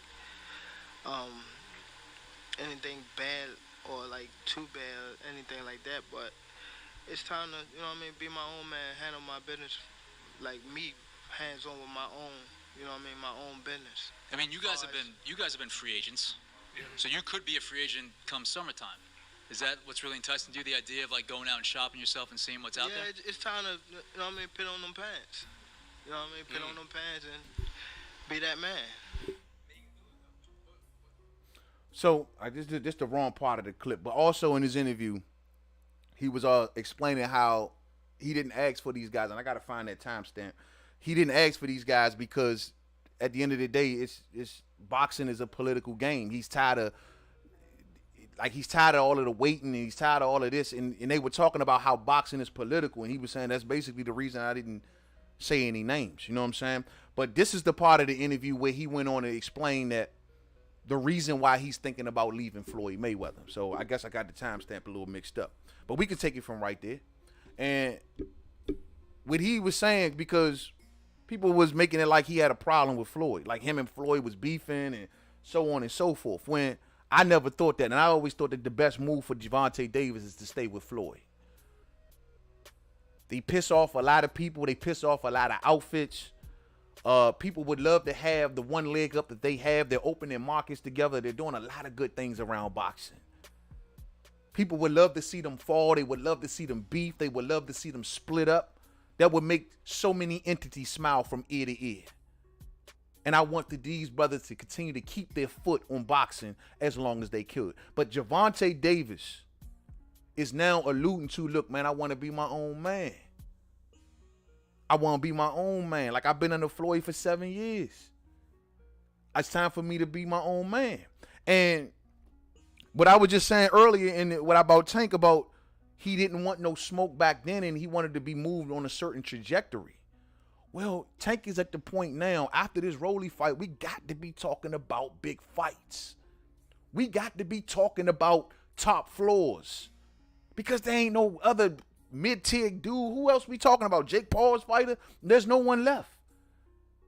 Either you dealing with Haney, you dealing with Teo, you dealing with Ryan, you dealing with Kambosos. You dealing with something on that level. But at the moment where it's time for him to get these fights, he don't want to do it with Floyd. Maybe he want to do it for himself. He wants to promote himself. He got his own promotional company. He says that he had it for over a year, but ain't nobody kind of noticing it because Floyd was dominating so much, so overshadowing things so much. So he says that it's starting to get noticed now, ever since kind of like it's kind of been revealed that he kind of pulling back a little bit. Now, I'm going to say this, man. I mean, look. If that's what the man want to do, then fine. I don't know how smart that is. The reason I'm saying this is because everything that Tank has and he got going for him, which is amazing right now. One loss can wipe a lot of that out, man. and you're going to need something to rebound. Can you rebound? Can you rebound yourself? That's the question. If you took a loss, could you put yourself back on TV and talk your way back into the fights? Could you have the response or the mouthpiece to put you back in front of them cameras if things go left? And I guess maybe it's fair to say, if anybody's saying, well, man, he can't think that way. He's a fighter. Sometimes you got to let him fly. I think if you're thinking that way, I would say you're right. Can't baby him. And if he wants to roll out there with no protection, he says he got owl, then so be it. Do I think it's the smartest thing? He says he wants to be the free agent. He want to do it like Canelo. You ain't Canelo, man. You ain't Canelo, bruh. None of y'all are Canelo. Stop with the Canelo comparisons. Ain't none of y'all Canelo.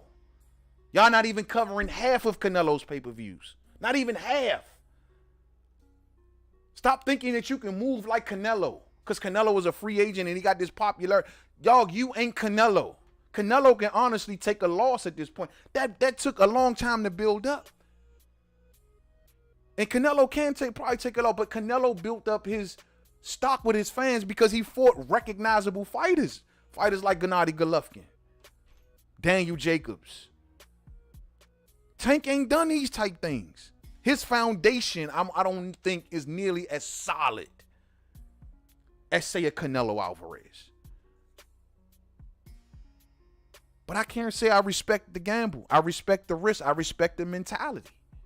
I respect it through and through. It's not a beef with Floyd. It's not I can't stand Floyd. I appreciate Floyd, and I appreciate Floyd for getting me here. But I got it from here. Every father got to let that bicycle go. They let their kid take that first ride on that bike by themselves without papa or mama holding that bicycle seat, right? You got to let it go. You got to let that bicycle seat go, and you got to sit back and watch your kid ride that bike down that street without your help. Yeah, that kid can fall, can scrape their knee up, scrape up their elbow, hurt their hand, hurt their wrist. Yeah, there's a risk of that. But as the parent, you got to let that child fall, because that child got to pick itself back up now, right? And that's the lesson that has to be learned. Not when you see that child fall, you run to his aid. Oh, no, little Tony, no, let me get you up. Let me help you up. Let me dust you off. No, that ain't what you do. Because guess what? Then that child going to be learning the lesson. Well, every time I fall, I guess I got old mommy and daddy to pick me back up. No, you got to let him pick himself up and get back on that bike and have the will and the want to try again. So maybe that's what's going on here. Maybe that's what's going on here. Tank Davis also stated that, look, man, I ain't in no hurry to, it's not saying he's cutting off Floyd Mayweather altogether. You know what I'm saying? He's not saying that he's going to cut Floyd off. He's saying that there's also, it could be future times where him and Floyd does business. It sounds like what Tank wants is to move around PBC outside of a Mayweather Promotions contract. PBC has several promoters that they can issue to Tank Davis. And in Tank's case, it can become a co-promotion. This is what I think Tank is looking at. He can get up with Tom Brown or any of the rest of these good dudes and say, hey, Tom, you put up a certain amount of money, I put up a little bit of money. I get something back on the back end, you get something back on the back end. Co-promotion, something that Devin Haney has been doing. And this is what Gervonta Davis got his eyes set on. Is it smart? Is he ready for such a risk? Is the foundation strong enough that if things go left, he can pick himself back up and still be somewhat in the same capacity? Or will it all go away after one loss, given that the foundation hasn't been really built like that? It's built good with the casuals, but that's the power of Floyd, with the diehards, because the casuals going to leave at the snap of a finger. Is the foundation strong enough with the diehards? This is where the diehards do come into play. See, a lot of people want to overlook diehard fans. They're always going to be there. But they are always going to be there. And casual's not. So is his foundation strong? It's a gamble. It's a risk. But I respect it. I respect it. He wants to be his own man. I said if it's nothing financial, I don't think he should leave. But if he says he wants to be his own man, who the fuck am I or anyone else to tell a man not to be a man? That ain't gonna happen. Do what you gotta do, shawty. Just be careful. Be careful. Be careful. The good thing about this, as we've been talking about here on the channel, Gervonta Davis knows his worth. And what do I mean by his worth, fight fans? His worth to PBC as one of the only remaining pay-per-view attractions over there. As one of the last remaining pay-per-view attractions over there. So maybe he's betting on his worth. There's only three. There's only three that I see. And that's Tank, Deontay Wilder, and Errol Spence Jr. That's it. That's it. But according to Tank, and let me see if I can just scoot through this. According to Tank, he said it clear as day as to the reason why he said that.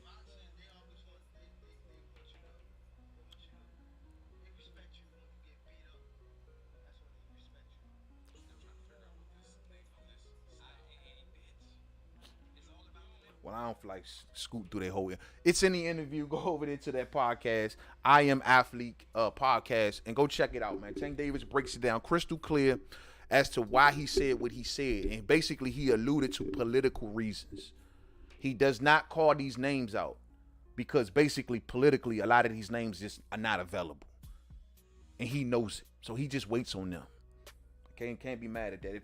And that's something that that's a bit of insight, truth be told, into your boy Errol Spence. Like with Earl, it's the same way with him. It's always been that way. This is something I always been telling the boxing fans for years. He walks to the beat of the company. He knows that the company is setting up certain things for him. So I can't say certain things. I just can't do it. I can say it. If I do say it, I'm gonna look like a liar because I know that this company want me to do certain things, and that's how Tank was alluding to it. I'm not going to say names when I know that the company want me to do this. I'm not going to say this guy when I know that and I have to ask the question and wonder why the company never said Gary Russell. I do wonder that. I mean, y'all on the same company. There was no excuse for that. But the company never sent him Gary Russell. Why not? But hey, that's just something I noticed. You know what I'm saying? That's just something I noticed. Let's keep pushing. What else we got, man? What else we got? All right, let's do this real quick. Tyson Fury versus Dillian Whyte. Prediction. Real quick, fight fans. Well, we know we getting this fight this weekend. We know Dillian Whyte showed up. He showed up in all leather. You know what I'm saying? My man had the leather jacket on with the leather gloves, with the hood underneath. I know my man was sweating bullets up in there, man. You know what I'm saying? But he came fully covered, not wanting to show his body, not wanting to show what I guess type of shape that he was in or whatever like that, but he was super confident, as he should. You know what I'm saying? Super confident. 94,000 packed in the house, fight fans. That's what's up, man. That's what's up. Man, how does this fight go? Dillian Whyte waiting for his shot all the way up into this moment. Hey, look, man, Tyson Fury, you better not be underestimating no Dillian Whyte. Because Dillian Whyte has fought through the who's who. Not the people we wanted him to fight, but he still fought through everybody else. Names like Joseph Parker, names like Alexander Povetkin. He's been through the good B-tier level of the heavyweight division. And names like Derek Chisora, you know what I'm saying? He did what he had to do. And him beating the B level made, and seeing his pay-per-view numbers over there in the UK, made Dillian says I'm some sort of star and I should be included in the elite class of the heavyweight division. He's been wanting to prove it and prove it and prove it. He didn't want to prove it with Luis Ortiz, and he didn't want to prove it with Deontay Wilder. But against everybody else, he proved that he says he belongs here. Well, this is the moment right here. All of your 50,000 days that you've been waiting, all of your B-level competition that you beat, well, it accumulates to this moment. All of the names you avoided, the B sample missing, all of that accumulates to this moment against Tyson Fury. Now, Tyson Fury is being real jolly this time around. Y'all peeping that? Very nice to Dillian Whyte. I guess he figured, look, I robbed him so bad in negotiations, and I took him to the cleaners in the deals. That I got to be nice to the man. I mean, we robbed him blind. They paying the man a flat fee for the fight, and they pushing $94,000 into the arena, and they moving this on pay-per-view. But they giving Dillian a flat fee. But he gets an extra bonus if he wins the fight, of course. So, of course, Tyson's like, hey, I can't talk trash to this dude, man. Why would he talk trash to Dillian? And they've already put him through the ringer. But we know that these two have sparred in the past. That's not here nor there. That was so long ago. Ain't no telling what was going on in sparring. Dillian Whyte had a lot to say about that sparring. He says that once upon a time that he dropped Tyson Fury. He hurt Tyson Fury. Tyson doesn't look too much into the sparring. He feels as though it's just sparring. Now, style-wise, this is going to be a very, very interesting fight. I think I've already kind of said this and semi-broke this down on the channel, but in Dillian Whyte's case, he's been looking much more calculated lately. He did do a good job at boxing Povetkin in both fights. Even though he got cracked in the first fight and got knocked out, he still was winning the fight on the cards up until that point. And in the second fight, he just did basically a repeat of the first fight and just led to the knockout in that fight. It basically went the right way, even though Povetkin had just came off C19. But at the end of the day, he's been looking much more calculated. He's been looking in much better shape than I've probably seen him in his entire career. But he has not kicked it up in gear since his whole calculated being in shape move. He's not kicked it up in gear to the Dillian Whyte that we've known. You know how Dillian Whyte used to talk, I'm going to rush him. I'm going to come out the first 3 rounds, I'm going to rush him. Well, I don't know if that guy is still there. I honestly think that Dillian Whyte will try to get into a boxing match with Tyson Fury. I think Dillian Whyte is in love with his new style, his new way of training.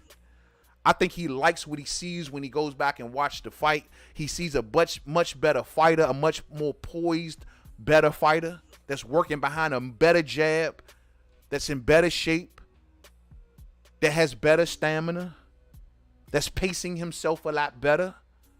That's the fighter he sees in the mirror, and I think that's the fighter that he's falling in love with. Not the Russian guy that got to take off rounds and get tired and huffing and puffing and not that guy. I don't think he wants to be that dude no more. And so this fight, I see him trying to attempt to outbox Tyson Fury early. Working behind his jab, being patient, keeping his right hand at bay, and only using it after he maybe gets a bit closer and can take his opportunities. But I see a slower paced boxing match for the first 3 rounds, maybe 4. First 4 rounds, I'm looking at a 2-2 fight. I see Tyson Fury using his boxing ability, and as well as Dillian Whyte using his boxing ability. I think Tyson Fury is getting touched with Dillian Whyte's jab, but really nothing more outside of that. Maybe an occasional right hand here and there, glancing shot, but nothing solid. I think Tyson moves on the outside. He works his jab, that herky-jerky style. And I think we get a boxing match for the first 4 rounds. From rounds 4 through 8, I think that Dillian Whyte still attempts to box, but he's having less success at this point of the fight. He's starting to slow down just a little bit. The boxing, the jab, the the movement is not as fluid. He's slowing down. The jab isn't as crisp no more. He's getting touched a bit more by Tyson. And so he attempts to maybe take it up another level and try to push Tyson back, get into some tussles with him. And I think that he'll find out from rounds 4 through 8 that was not a good idea. I think he has maybe one round of success at this point in the fight. Rounds 4 through 8. Maybe with some tussling, he get a good shot off on the inside or two, but nothing solid. I think Tyson Fury will grapple him up, tie him up, and attempt to lean on him at this point in the fight. Smothering a lot of Dillian Whyte's work, making life difficult for Dillian Whyte, pushing him up against the ropes, leaning on him up against the ropes, doing dirty tactics at this point in the fight. Tyson Fury is still boxing, but he's getting close. He's holding Dillian Whyte's head down, and he's laying on Dillian Whyte. Dillian Whyte is fighting to get up out of it. He's bucking, but he can't. Ref continuously breaks them. Tyson Fury takes 3 out of those 4 rounds. We go through rounds 8 through 12. 8 through 12. I believe Dillian Whyte starts to come back on. He takes a couple of these rounds as well. I maybe 8 through 10. I think he starts to rush a bit more. Tyson Fury is a bit tired at this point. He's having much more success on Tyson Fury. But Tyson is still doing the same old thing. He's grappling, he's leaning, flicking the jab out, the good 1-2, grabbing, grappling, leaning, breaking, 1-2, grabbing, grappling, leaning. And though Dillian Whyte, I can see him grabbing maybe rounds 8 through 10. I see Tyson finishing the fight 10 through 12 strong. If we get that far. And so I'm going to go on a limb here. I'm going to say Tyson Fury, he don't drop Dillian Whyte, like knock him out, but stops him. Maybe the ref stops it. I think we're looking at a 10th round stoppage for Tyson Fury. No, 10th or 11th round stoppage for Tyson Fury. I was going to say 11. But Dillian could be having success through rounds 8 through 10. So, I'll say 11th round. I'll say we get an 11th round stoppage from Tyson Fury. Mainly due to the fatigue of Dillian Whyte at that late point in the fight. Mainly due to the dirty tactics, the leaning, the grappling, the holding of Tyson Fury after he's withstood Dillian Whyte's boxing attack. But I think it's going to take much more than a boxing attack from Dillian Whyte to beat Tyson Fury. Could he floor him with a right hand? Absolutely. Is the potential there for Dillian Whyte to catch Tyson Fury with a right hand and put him on his back? Absolutely.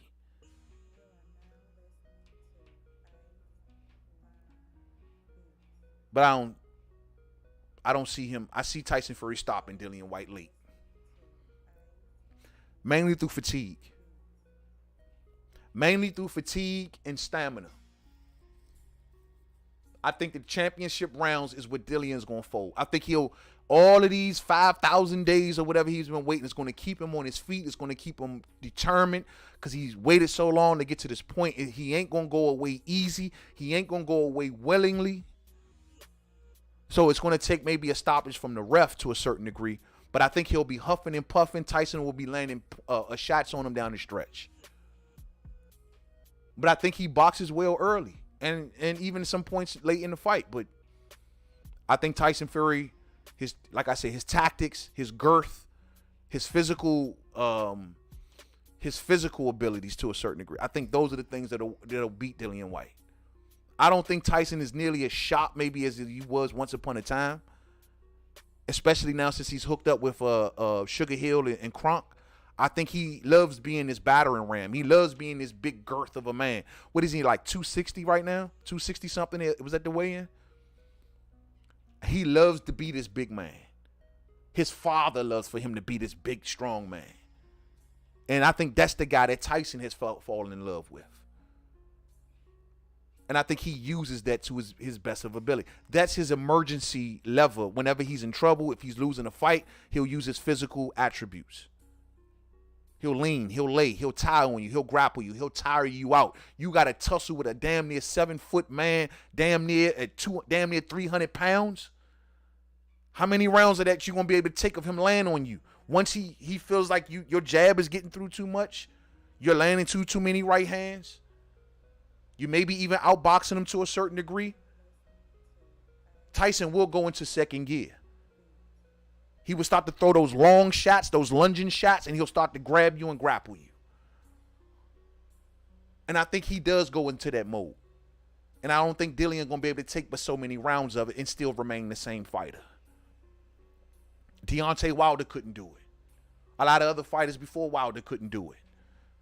A lot of fighters just could not deal with the physical girth of Tyson Fury, not to mention he likes to box on his toes at points. But that physical girth has always been his emergency pulley. Like, oh, I need an emergency. I got to be bailed out. He pushes that button, he pulls that lever, and he starts that style. And it's hard to deal with for any heavyweight. And this is why a lot of people may say, well, Alexander Usyk has such a good chance against Tyson Fury because he's smaller, he's faster, he's more nimble. He can maybe stay out of the way of Tyson Fury. He can keep Tyson Fury from grabbing and laying on him because he can stay away from him. But you take a guy that's tall and long like Deontay Wilder who can't move as fast, or a guy as heavy and has shown to have stamina issues in the past like Dillian Whyte. See, Povetkin didn't push Dillian Whyte like that. Povetkin fought at that slow pace just like a 40-year-old would.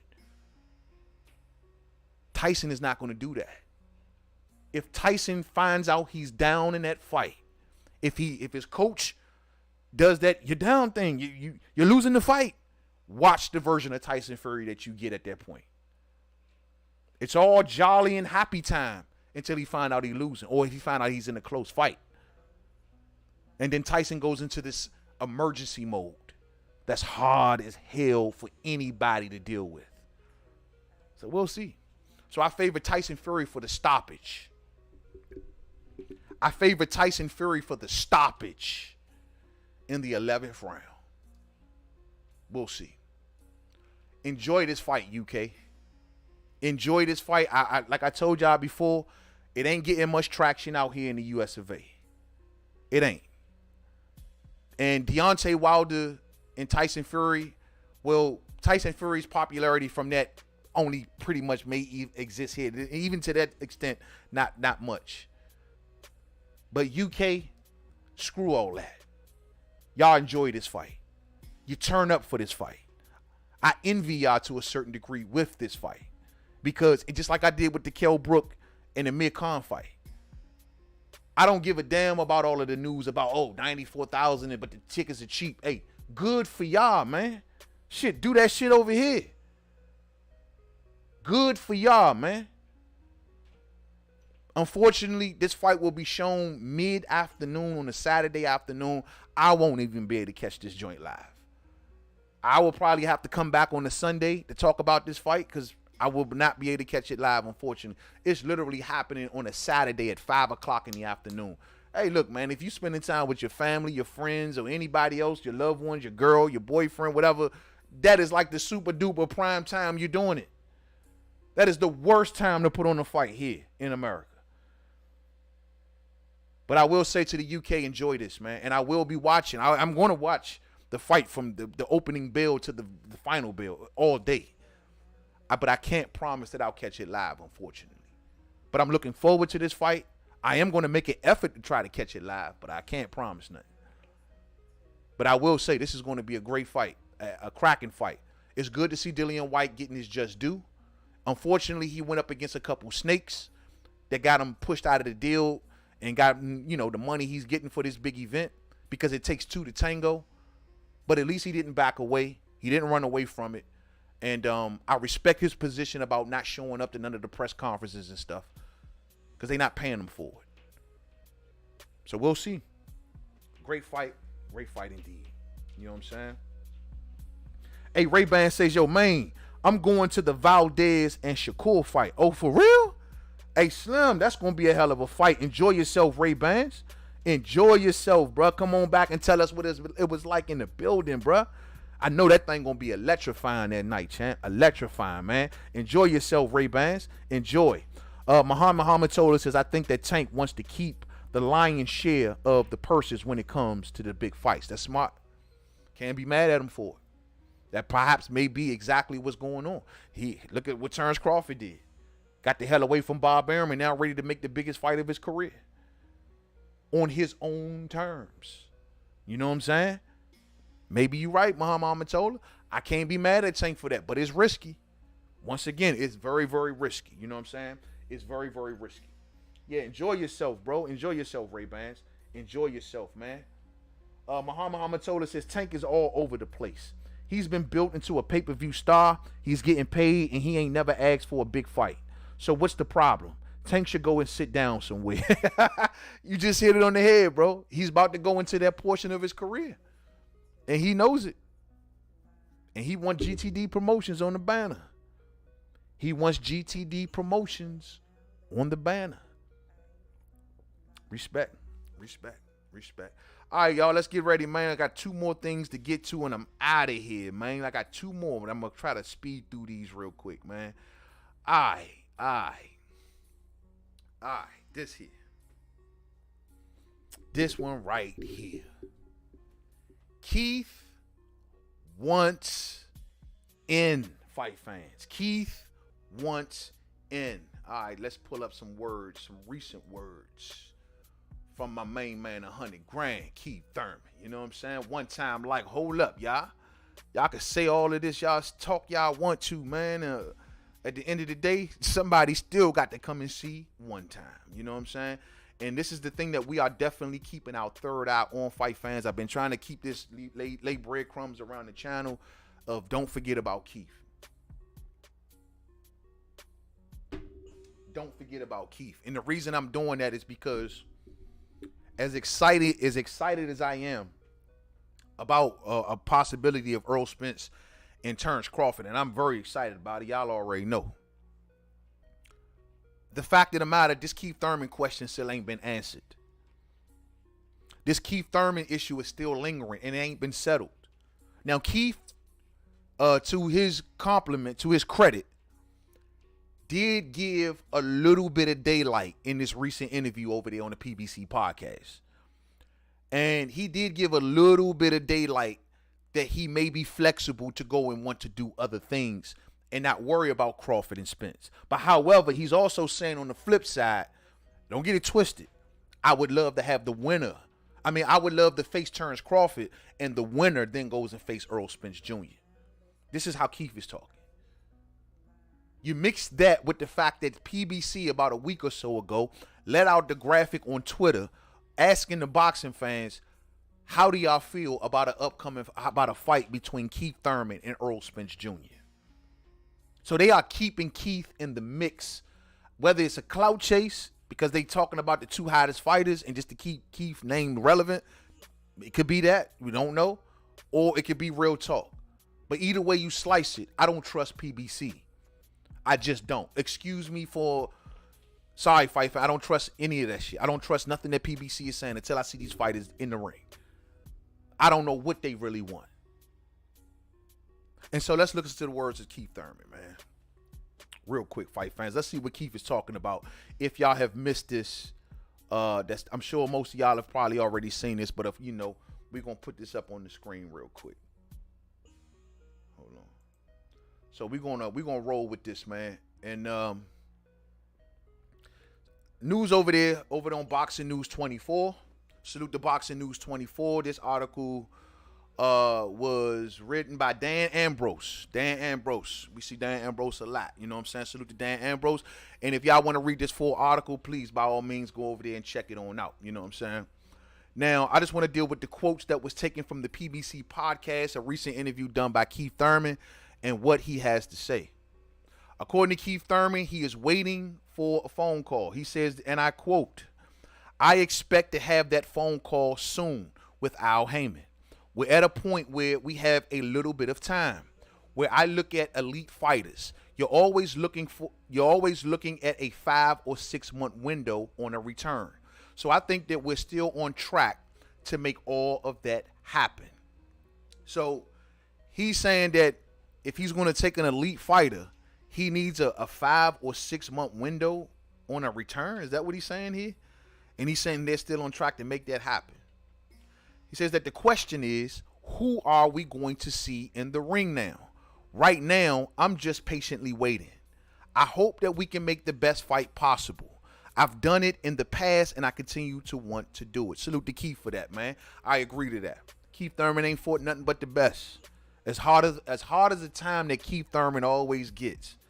At the end of the day, though he may not still didn't fight Earl, and I get the uproar with that, but that still don't take away the fact that he fought Danny and Sean when they were the next 2 best under him. That still doesn't take away the fact that he went in a hell of a fight with Diego Chavez, who I had a lot of respect for back then. That still doesn't take away the fact of all of the things that Keith has done to establish who he was. And even though he lost to Manny Pacquiao, that's still an elite fighter and a legendary fighter as well. It's not like he lost to a bum or a slouch. Keith has always put himself in there with the best, aside from Earl and Terrence. And according to Keith, that his plan was, when we seen Ugas fighting Earl the other night, that was supposed to be him. He goes on and says that the hardest thing about watching the fight was against Spence and Ugas last Saturday was that wasn't the fight that we're supposed to be watching. We were supposed to be watching Thurman versus Spence, 2 undefeated welterweight champions. But when I lost and fell short, that opened up a new window, and Spence didn't get to fight Pacquiao. Okay, cool. Let's scroll on down some. Now, this is where the daylight comes at, that Keith gave a little bit of daylight. He says, and I quote, the WBA regular welterweight champion, Diamantis Stanionis, wasn't on my radar until last Saturday. As much as I like the belts, I don't like the confusion between the regular champion and the super champion. Okay, cool, Keith, we get it. You are the former WBA super champion, and you might want to set things right in the WBA.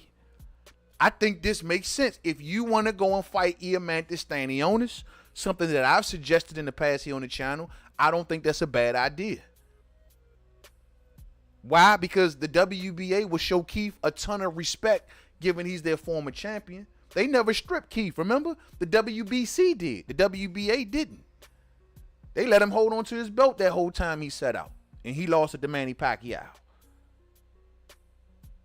So if he wants to go and face Diamantis Stanionis, if you say that you don't like the regular belts and you don't hate, and you want to be the one that gets involved in cleaning up these belts, by all means, Keith, become Mr. Clean. By all means, bruh. Jump out there and do what you got to do. But I like this. Hey, this gives you something to do while Terrence and Earl go and do what they got to go do. Let Boots go do what he got to do with Clayton. Everybody is busy, so you can now be busy with this. This makes sense instead of trying to come between the fight that fans have been wanting to see for 4 or 5 years. This not a smart way to go. According to Keith, he says, I kind of like the old school way, but a title is a title. They're all going down in history, and I definitely want a champion. When it comes to Boots Ennis, I'm trying to get back to championhood. Hold up. So look here, he'll face Stanionis, right? Because Stanionis got some sort of belt that he thinks is, I guess, worthy of a prize or whatever. But when it comes to Boots, no, we're not doing Boots. Boots, I'm trying to get back to championhood. What the hell is championhood? You know what I'm saying? I find it funny when certain names get said. Well, we get words made up. Championhood. Keith, like, I gotta go back to championhood on Boots, but I'll face title holder Diamantis Stanionis. You know what I'm saying? But it is what it is.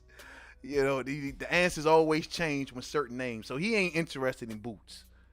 Basically, he's saying Boots is off the table, but he'll take on Stanionis. Bring on Stanionis. He goes on to say about Boots, although he's a tremendous fighter coming up, it's not that I'm overlooking him.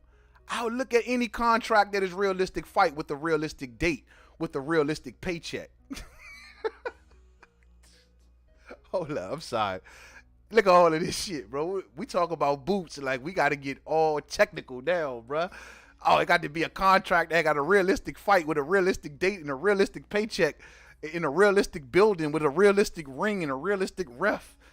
My goodness, man. He goes on and says, that's what it means to be a world-class fighter and a prize fighter, says Thurman. Yeah, that's what it means, Keith, when it comes to boots. But when it comes to standing owners, yeah, it ain't got to be all this extra talk didn't come up. You know what I'm saying? So it is what it is. So that's how he basically feels about boots. So let's go with what he's saying about Bud. According to what he's saying about Terrence Crawford, I'm always willing to step in the ring. I would love to get a big fight, or maybe we'll keep it moving. We'll see how we get advised. Keyword. Oh, let me highlight that word right here. Bam. We'll see how we get advised to get into this year. I think that Thurman and Crawford, I think the fans are just patient enough to happen if the winner of that faces Spence immediately after. Would be a tremendous play of events. So Keith is saying he'll wait to see how he gets advised. So they're waiting on Al. He'll see what Al tells him. So if we continue to see anything about Keith and Earl or Keith and Bud, I think it will be safe to say that this is the will of Al Heyman. Because Keith is just waiting to be advised. Just like Earl is waiting to be advised. Right? All of these dudes are just sitting around waiting to be advised. Tank Davis is waiting to be advised. And so if we get that this is the will of PBC, if it goes in this direction. But clearly something is going on. There's a lot of rumors flying that PBC is attempting, this is just rumors, fight fans, rumors with a big R, that they want to put 2 fights on the table for Bud Crawford, one of them being Keith first and then moving on to Earl. That's allegedly. And Keith is definitely pushing that line. That's what he wants. I hope not. According to Earl, to Keith Thurman, he says, and I quote, "I just hope that I get the call. I would love to fight Crawford." It's good to hear that now. Where was this at a couple years ago? I would love to fight Crawford. They're acting like there is a demand. But if you put Thurman in the mix and the winner of that, I think it creates more of a demand. Let me stop right there. So Keith is saying somebody is telling him that there is a demand. And at first I thought when I read this, he was saying there's a demand for him and Bud. No, he's saying that someone told him that there is a demand for Earl and Crawford. So put that into perspective, fight fans. I just hope I get the call, and I would love to fight Crawford. They're acting like there is a demand. But if you put Thurman in the mix, and the winner of that, the winner of Thurman and Crawford, he's saying, that I think that it creates more of a demand. Hey, look, man. I'm going to put it to you like this, fight fans. This fight is at epic. This is crap right here what Keith is talking about. This is PBC crap. This fight is already loud. This fight is huge. It's getting to the point that content creators, you can start talking about the 105 division, the flyweights, the booger weights or whatever, and you will automatically be involved into a conversation between Earl and Terrence. Your stream is going to just linger into that direction. You got content creators like myself and others that we try to go in other directions and talk about other things. But y'all won't let us. The people won't let us. The people won't let us. Because I could be talking about goodness knows, and I will go into my comment section, and the comments will be about Earl and Bud. And I ain't mad at y'all for it. You want what you want. So when Keith is talking about something, it creates more of a demand. Keith, I don't know where you been at, bruh. I don't know what flutes you been playing in what country. But, bro, this thing is at deafening levels. I don't believe and subscribe to that crap that PBC be putting out. Like, it's just a mediocre fight. It's just an average fight. That ain't what it's about. They trying to water it down. This shit is loud. I've been covering boxing for a while, fight fans. And there has never been a fight. I don't even think Mayweather and Pacquiao was creeping into my videos and streams during that time. I couldn't get away from this if I wanted to. I can try my best and talk about everything about y'all will not. Y'all will come up in here ASAP. Man, hey yo, did you hear about this? Did you hear about that? Hey, did you see Earl do this? Did you see Earl do that? And Keith, your fight was here today and it's gone. Bro, the Barrios fight, no one even remember that jump. It's gone. So Keith, I don't know who told you wrong, bruh. And if somebody told you that there's a demand, well, I take that right back. They told you right on that. But and don't get me wrong, if Keith maybe did get in the mix, it would, I don't know if it would make it any louder than what it is now. I mean, hell, Terrence Crawford is coming off being the first fighter to stop Sean Porter. And Errol Spence Jr. is coming off a fight where he just got 3 championship belts. This fight is already baked. Keith, I mean, what more can you really add to it? I mean, Bud just beat Porter. Y'all are like all in the same mix. He beat Porter. That's good enough. Now, if you want to say that Terrence Crawford was coming off the Kell Brook fight, and then that may be a different comment, but he already beat Sean Porter. You a little too late, bro. It'd be a good fight. Don't get me wrong. It'd be a real good fight. But right now, it's just not the time, man. All boxes have been checked. The fight that everyone need to lift it up a little bit and then make it more bigger, well, that fight has already happened. Sean Porter and Terrence Crawford. SpenceUgas and Errol Spence Jr. Sorry, Keith. Don't know where you been, Holmes. Don't know where you been, my G. Let me turn this down a little bit because I can hear the music. Don't know where you been at, though, bro. You know what I'm saying? Don't know where you been. So I hear you, Keith. I hear you. He goes on and says, that's just me. You can always rush and do something, or you can build something up. What? Keith, where the hell you been at, bro? Where the hell? Build something. Bro, we got 4 to 5 years of building something up, bro. I don't know where the hell you been. You right with that, with your whole logic. Like, your logic does make sense, but the thing that you missing, Keith, is that all of that stuff has already been done. That's the part that Keith is missing. He think that him being added to the mix is just gonna take it to the, bro, like, it's already been, all of this stuff that you talking about has been done. Build something up. We've been building for 4 years, bro. Keith, you must have just started paying attention. So I'm sorry, Keith, time waits for no man. The sport lives on. The sport kept moving with you on the sidelines. I don't know if it kept moving. Terrence Crawford steady was stopping opponents. Errol Spence was steadily collecting his belts and doing what he got to do. It never stopped just because you walked away. It never stopped. So I don't know, Keith. I love you, Keith. You know what I'm saying? I really, really do. But homeboy, this shit ain't never stopped, bro. You know what I'm saying? This shit ain't never stopped, man. It's never stopped, man. He goes on and says that with me, no matter with me, if it's a win, lose, or draw, it's built back up. And that's how I feel. Bro, it ain't never been not built back up. I don't know what you talking about, Keith. And I love you, bro. It's built. It's built and it's baked. Without you. That's just the reality, Holmes. I know, and I'm a Keith fan, y'all know. But I'm telling you right now, Keith, if ain't nobody told you, this fight is baked and built. And it's been done without you, man. You just got to realize this ain't 2017 no more, bro. It's just not. You know what I'm saying? It's just not. It's just not. So, according to Keith, he says that I just want to be a part of the real action. That's all it's about. I'm sorry, but your boy Keith One-Time Thurman was the undefeated champion of the world before the elbow surgery, before the hand surgery, and I'm just addicted to the game. Hey, look, and that's the thing, man. We want to see you back in the game. We want to see you back in the top. We want to see you back in the conversation. We want to see you back in the mix. No one is saying that they don't.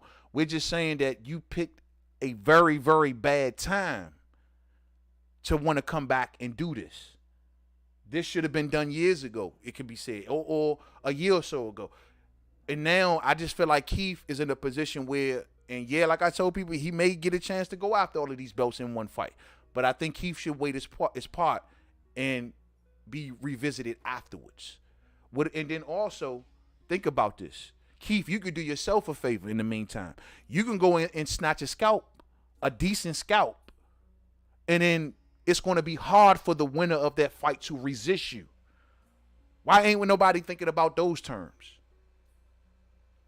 Why can't Keith put the work in first and then get the big one? Like, because you avoided it, bro. So all I'm saying is you got to put the work in first. So in the meantime, go after a scalp, which he's saying he wants a scalp. And he's saying he just want to be part of the action. We want you part of the action, but we want you, the real Keith. Not that version of Barrios Keith ain't ready. Go get you a real scalp. Build the confidence back up in the brand of Keith Thurman. Bring the fans back. One good scalp is all it takes. Everybody like to cut the corners. Go the easy routes. Oh, which is the least resistance route? Everybody want to keep doing it. Nobody want to give just fight the best a chance. And that's all I'm saying with Keith. Go get a scalp. Go take Stanione's scalp. I think that'll be honestly good enough. That'll be good enough. That'll be good enough. He goes on and says, and I quote, "I know what it's like to be at the top of the mountain, and I strive to conquer once again. So all of these young fighters, they're just young versions of myself. Climbing to the top, and I love it. And that's why we love boxing. So I look forward to whoever that they pull in the ring." That's what's up. That's what's up. When we look forward to Keith return, man. And I hope Keith returns back to rare form and take the fight game serious at this point in his career to finish out his career strong. Win, lose, or draw, fight fans. Win, lose, or draw. I'm not that kind of fan that you got to win. I want you to win. You know what I'm saying? But the effort is all I give a damn about. You fighting your heart out, leaving it all in the ring. You'll win me as a fan even if you lose. If Keith went in there with Terrence or Earl and he fought his heart out, he didn't go in there on no, he went in there and fought like Keith. And even if he lost, he got stopped or anything, guess what? I'm going to be bigging up Keith Thurman the very next day. So we want you back, Keith. But right now, man, you just picked a bad time, man. You just picked a bad time, family. You just picked a bad time. You just picked a bad time. So, man, I hope he does, man. I hope he comes on back. But he says that he wants that Crawford fight. And I do recall Keith being said he'd been told something. And I'm going to say this one thing before I move on to the last thing, fight fans. And I got to say this because I know how boxing be moving. And I've said this before on the channel. And I meant it when I said it. And I'm going to say it again. And that is PBC ain't stupid. You know what I'm saying? PBC is not stupid at all. Damn, what my thing? Oh. PBC ain't stupid at all. And they know boxing. And they know that, yeah, people, you say this, you say that. But the second that we announce Keith Thurman versus Terrence Crawford, we're going to get enough of y'all to buy into it. They know it. It's still a cracking fight. People will grumble for a day or two. But then right behind those 2 days of grumbling, Keith going to start to talk some trash, which is going to start to get content creators making content, which is going to start to gin up momentum for the fight. And they know it. But Mainman Mademan wants Earl Spence versus Terrence Crawford next. I don't want Keith to get involved right now. And that's just my position. You know what I'm saying? D-Lo says, yo, man, he's too worried that he might get his scalp snatched. Damn, he already did that looking at that haircut. But, yeah, you might be right. But he got to do that, man. That's the best way to get all of the people on his side, to get the noise back rised up. Like, let Keith in there. He has to give people the performances. They got to try this, man. It's like no one wants to try that route no more. It's too dangerous. I might lose all that I've built, all I created. Give it a try. Give it a try. Don't wait till you get to the point where your skills are just diminishing and you got no choice. Nah, do it while you still got something left in the tank. We don't want to see you 43, 40 years old in there trying to get in it. Nah, man. Do it now. Get the scalp and show everybody why you are one time. You know, that's what I want to see, man. That's what I want to see. That's what I want to see. That money gets low. When it gets low and you miss that light, when you miss it. Yeah. You did. That money got low. And Keith now, he just picked a fine time, man. I know he got his health issues and all that, but, bro, you picked the – and now you telling me you come – and then when Terrence Crawford is a free agent? For real?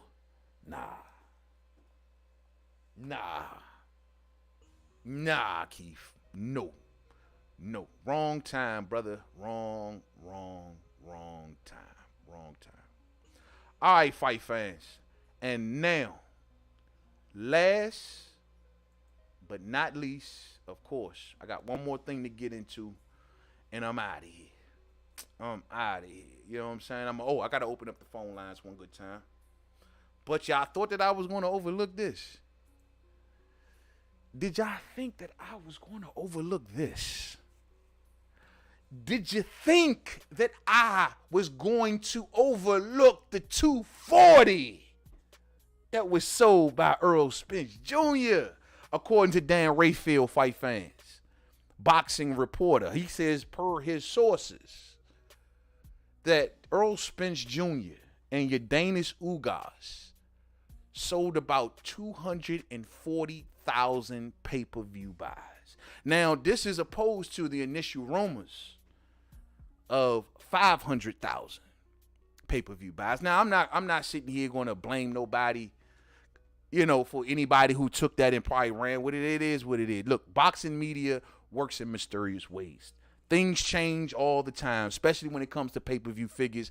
They change on the snap of a finger. It all depends on the article you're reading.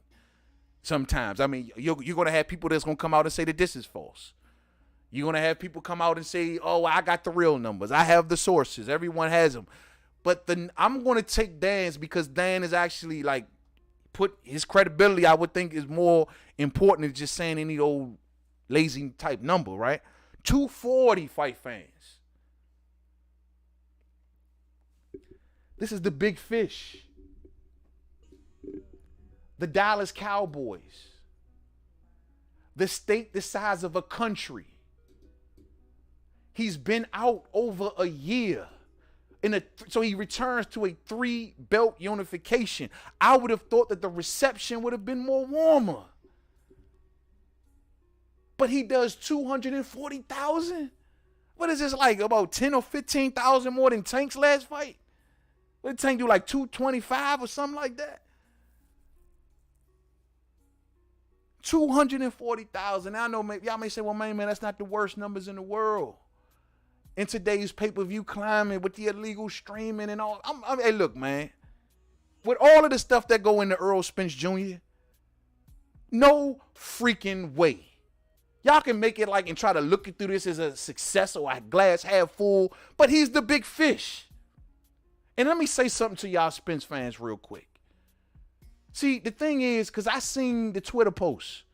When y'all initially thought that this 500,000 was legit, y'all, the first thing that you Spencerites do is bring up the 60-40, 70-30, 80-20 crap all over again. Look here, man, break your addiction.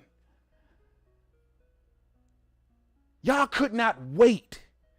It is a damn shame that the only reason that y'all wanted to see the numbers is to run back into that 70-40, 60-30 BS conversation. This is what I be saying about Spence Nation, man. You're too thirsty. You're too thirsty and looking for an angle, looking for an up. I mean, I'm reading down the Twitter when y'all thought that everybody, oh yeah, well, I hope Bud Crawford is going to get 80-20 now, and he's going to get 70-30. That is exactly how Spence Nation started to talk when they thought that the number was 500,000. You ought to be ashamed of yourselves. Do you want the fight or what? I can't tell. Y'all can't wait. I don't give a damn technically about these numbers. But at the end of the day, look, man, stop the split shit, man. You got nothing left to talk about, fans? Y'all already tried to rip Terrence Crawford's resume apart. You got nothing else to talk about. You're hoping to see numbers just so you can turn around and say what Bud should or should not accept. If that was you, that is a damn shame. And you ought to be embarrassed to call yourself a boxing fan. Embarrassed. You ain't nothing but a fan of your troll. That's it. We don't want to have this conversation. You gotta not understand that. Crawford fans don't want to have the conversation about splits. We don't want it, man. And the first thing y'all want to do is gin it back up. But y'all said he was joking, though. Is he joking or is he not joking? Which one is it? Because Lord knows the first second that y'all get to see some numbers, y'all ready to open the joke back up. That's what I be saying about y'all Spence fans. Do you want the fight or not? It's hard to understand this shit. It really is. But back to this, man. The big fish.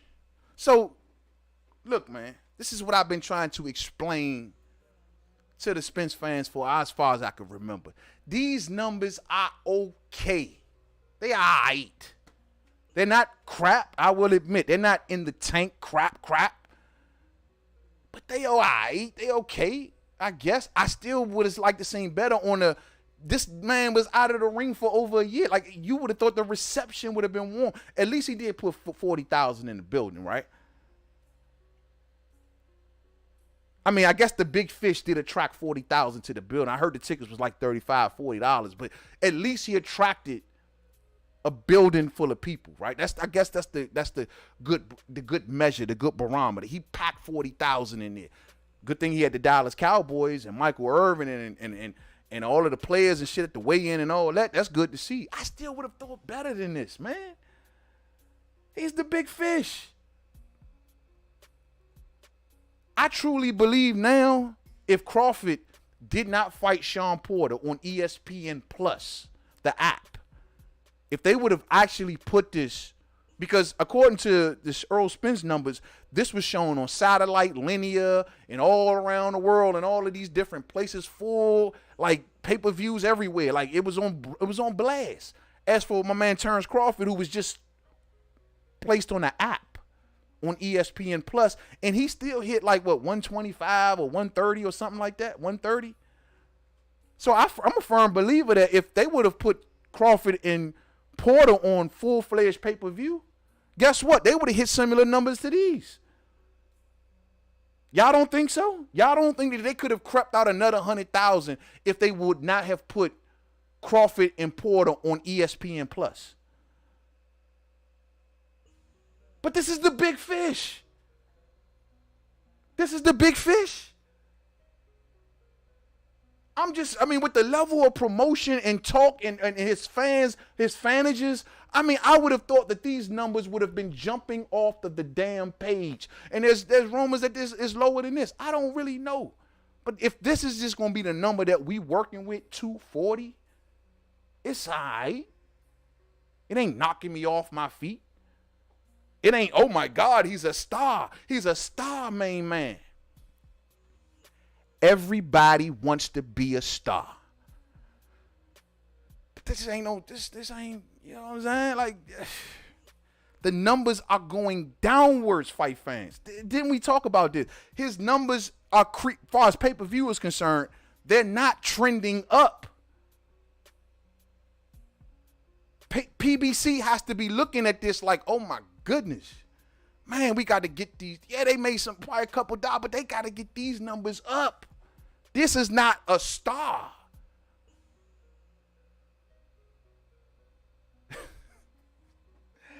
I tell you, salute to my homie D-Lo 44 Boxing in the super chat, bro. Thank you for your support, my G. Much love, much love. Spence done told them already, but they are addicts. Yeah, addicts, bro. They addicted. They can't, Even that man tried to shut it down, and his fans. They gonna keep it going. We gonna keep it going no matter what Earl said. It was a joke and all of it. Man, bro, if I, to be honest with you, and I don't say this in like a hating fashion or nothing, it may be for the betterment of the good that these numbers are what they are. Because Lord knows, man, if he would have fell in the 500, 600,000 range, man, we would have been in a bad place, bro. I'm telling you right now. So, to be real, I mean, I hate to say it this way, but maybe it's actually a good thing for this situation that these numbers are what they are. Because the fans was ready to run rampant.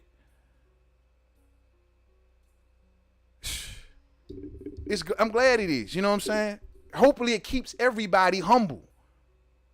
Humble yourselves, you know what I'm saying? I think Earl is honestly humbling himself more and more to the situation. The more and more I listen to Earl talk, the more and more I'm liking what I'm hearing. And I'm warming up to him more and more because he's saying the right things. He's talking the right way. He's saying Crawford's name. So unfortunately, it took him to get cornered to do it, but whatever. That was the other day's live stream. But I'm happy where we are. And he is trying to defuse the situation. So is Terrence Crawford attempting to defuse the situation and back away from all of their positions. And the first time that his fans see numbers, here they go. Here they go. But I'm just saying, man, I expected more, fight fans. I expected a little bit more for the big fish. Just a little bit more. Just a little bit more. Salute to my homie Lawrence DeHer is in the building. What's up, Lawrence? How you doing, man? Saludos, main man, and all of the people. Saludos to you, Lawrence. Much love to your family. Much love, man. Muhammad Hamatola says that Ugas got $1 million guaranteed plus 50% of the pay-per-views. Bud should get 50% of the pay-per-views, seeing that him being the dance partner to Spence would bring him north of 500,000 buys. Hey, Muhammad Hamatola, that's been our whole point. For how far can we remember? The product, bro. You telling me that Terrence Crawford doesn't bring a hotter product than this? Y'all telling me that Terrence Crawford is not the hottest product on the block? Let me guess. Keith and Earl is going to break the roof off the numbers. Keith and Earl, they can do it. Keith and Earl fight, we're going to be landing somewhere around here. Somewhere around what we're looking at right here on the screen. There's only one, fight fans, that can bring them, I'm talking PBC, that can bring them the numbers that they so desire. And they don't have to pay $50 million to get it.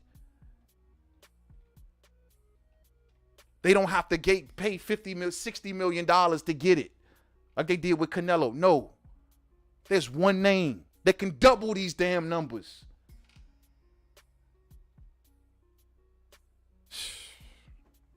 It's not making no sense. And this is why, honestly, maybe these numbers will be further indication of why and the need to make the Crawford versus Earl fight now. Maybe PBC sees this and says, oh my goodness. If we put Keith in there, what are we going to do, 220? Huh? What are we going to do, 230? Shit, man. We got to get the big one and get it now. Give them boys what they want. And I say they, because I'm going to tell y'all something that ain't been talked about right now. And I'm going to tell y'all some real spill from what I've been seeing. Earl agrees with Terrence. Earl can't say but so much.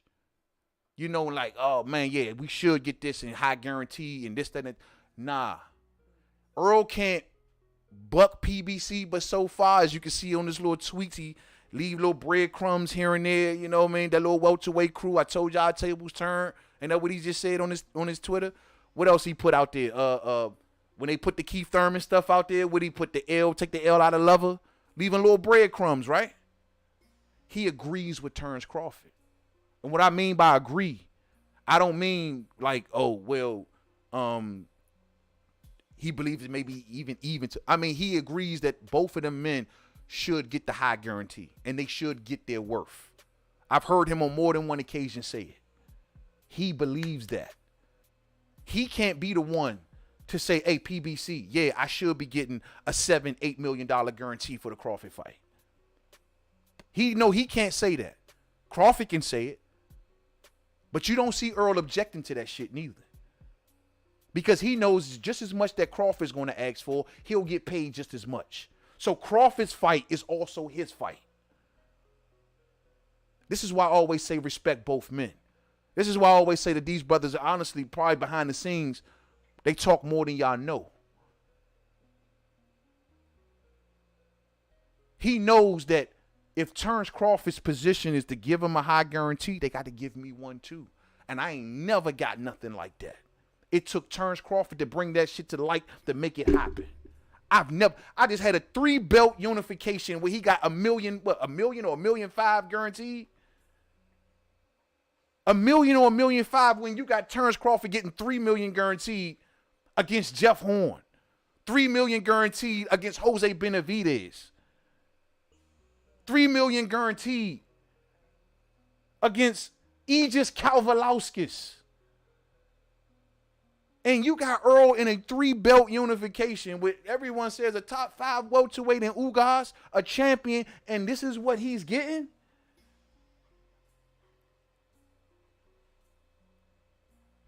And then I guess a small percentage of the 240 that's sold. For real? You don't think that Earl is cheering Terrence Crawford ass on? Like, bro, pressure their ass into making them getting us more money. Because you get money, I get money. This is why I say I want these suits to respect both men. Even though I rock Team Crawford all diggity day. But at the end of the day, I want Earl respected too. That's the difference between me and Spence fans. Y'all just looking out just for Spence. Oh, we want Spence, we want. No, I want them both respected. Our fan bases are supposed to be uniting so both men can get their worth. But y'all so busy wanting to be fanages and run with numbers and all kind of ignorant shit like that. It can't happen. They both created this moment. They both will get together and double these damn numbers. They both deserve respect. Especially and let's just call it for what it is, man. Do y'all not understand? And this goes, I guess you could say, for both sides. A 50-50 fight gives both men their biggest freaking payday. Do y'all not grasp that notion? Ain't nobody losing nothing. They both get in their respect. They both get their worth. Because they both created this moment. Get that through your heads. It can get better than this. The numbers can get much better than this. Paint this as the biggest success all you want. But this ain't nothing to what him and Bud can do. And with the push of every damn near boxing channel here on YouTube. With the push of damn near every boxing channel here on YouTube. I don't care if you are a beginner or if you are a veteran. I don't care your race. I don't care your color, your creed. I don't care about none of that because every single channel that has the word boxing in their title is going to be talking about this damn fight.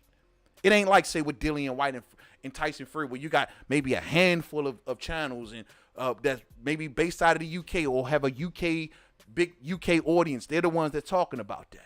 Nah, man, you're going to get everybody. Everybody. You got some content creators who may say, well, you know what? I don't like the small weights. Or I don't really like to talk about heavyweight. They're going to talk about it. They're going to talk about it. Everybody going. Historians who don't even barely pay attention to today's boxing because they're so fascinated with what happened in yesteryear. Guess what? They going to talk about it. This fight reaches every single corner of boxing. And we can do better than this fight, fans. And I want to see better for the brothers. I really do. I really, really do. So running around with this is a success, fanages. Have your fun. But stop being addicted to business talk. cut your addiction. Get yourself some rehab. Take your ass into rehab somewhere and cut the damn addiction. It don't make no sense, man. It really, really don't. And I'm going to leave it there, fight fans. I'm going to leave it there, right there, and right there. Because that is crazy. That is crazy. And so we'll see, man. We'll see if this speed things up. We'll see if this leads to anything. Anything worth mentioning, you know what I'm saying?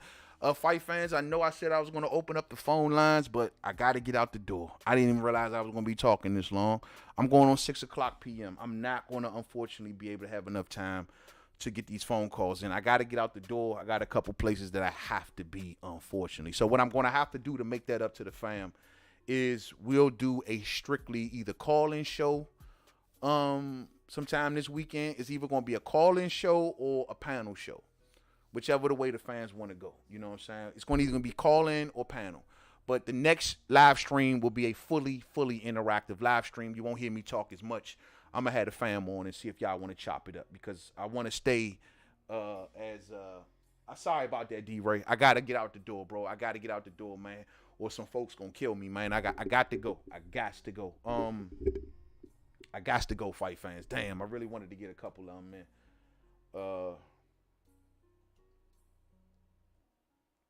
Yeah, I gotta go, man. Unfortunately, I gotta get out of here, fight. But we've been rolling for like 2.5 hours.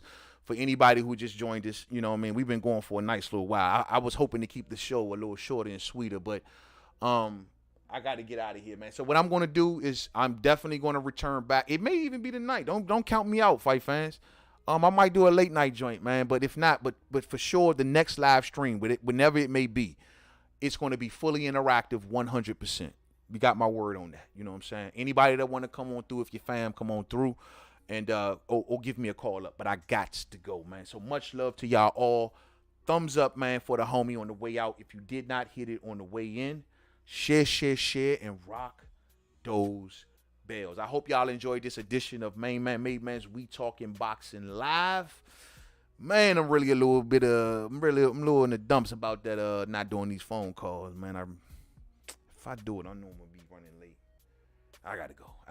All right, much love to y'all, man. I'm out of here, man. Safe travels. Thank you, D-Ray. Safe travels to y'all all, man. And look, enjoy this weekend's fight. If I do not do an immediate reaction for Fury versus Dillian Whyte, enjoy the fight fans. To my UK fam, enjoy the fight. Enjoy every second of it. You know what I'm saying? Don't let nobody take away your joy, even though we not bigging it up like that over here. Y'all still big it up all the same. I'll be paying very, very close attention, and we'll have a good post-fight review whenever the next time we get back on here. You know what I'm saying? Much love to y'all all. Have a blessed day. Remember that the devil is everywhere, omnipresent, everywhere at the same time. He wants you ruined. He wants you in the dumps. He wants you sad. He wants you depressed. Why would you do that when you more than a conqueror, when you was made to be mighty? You was made to be mighty, fight fans.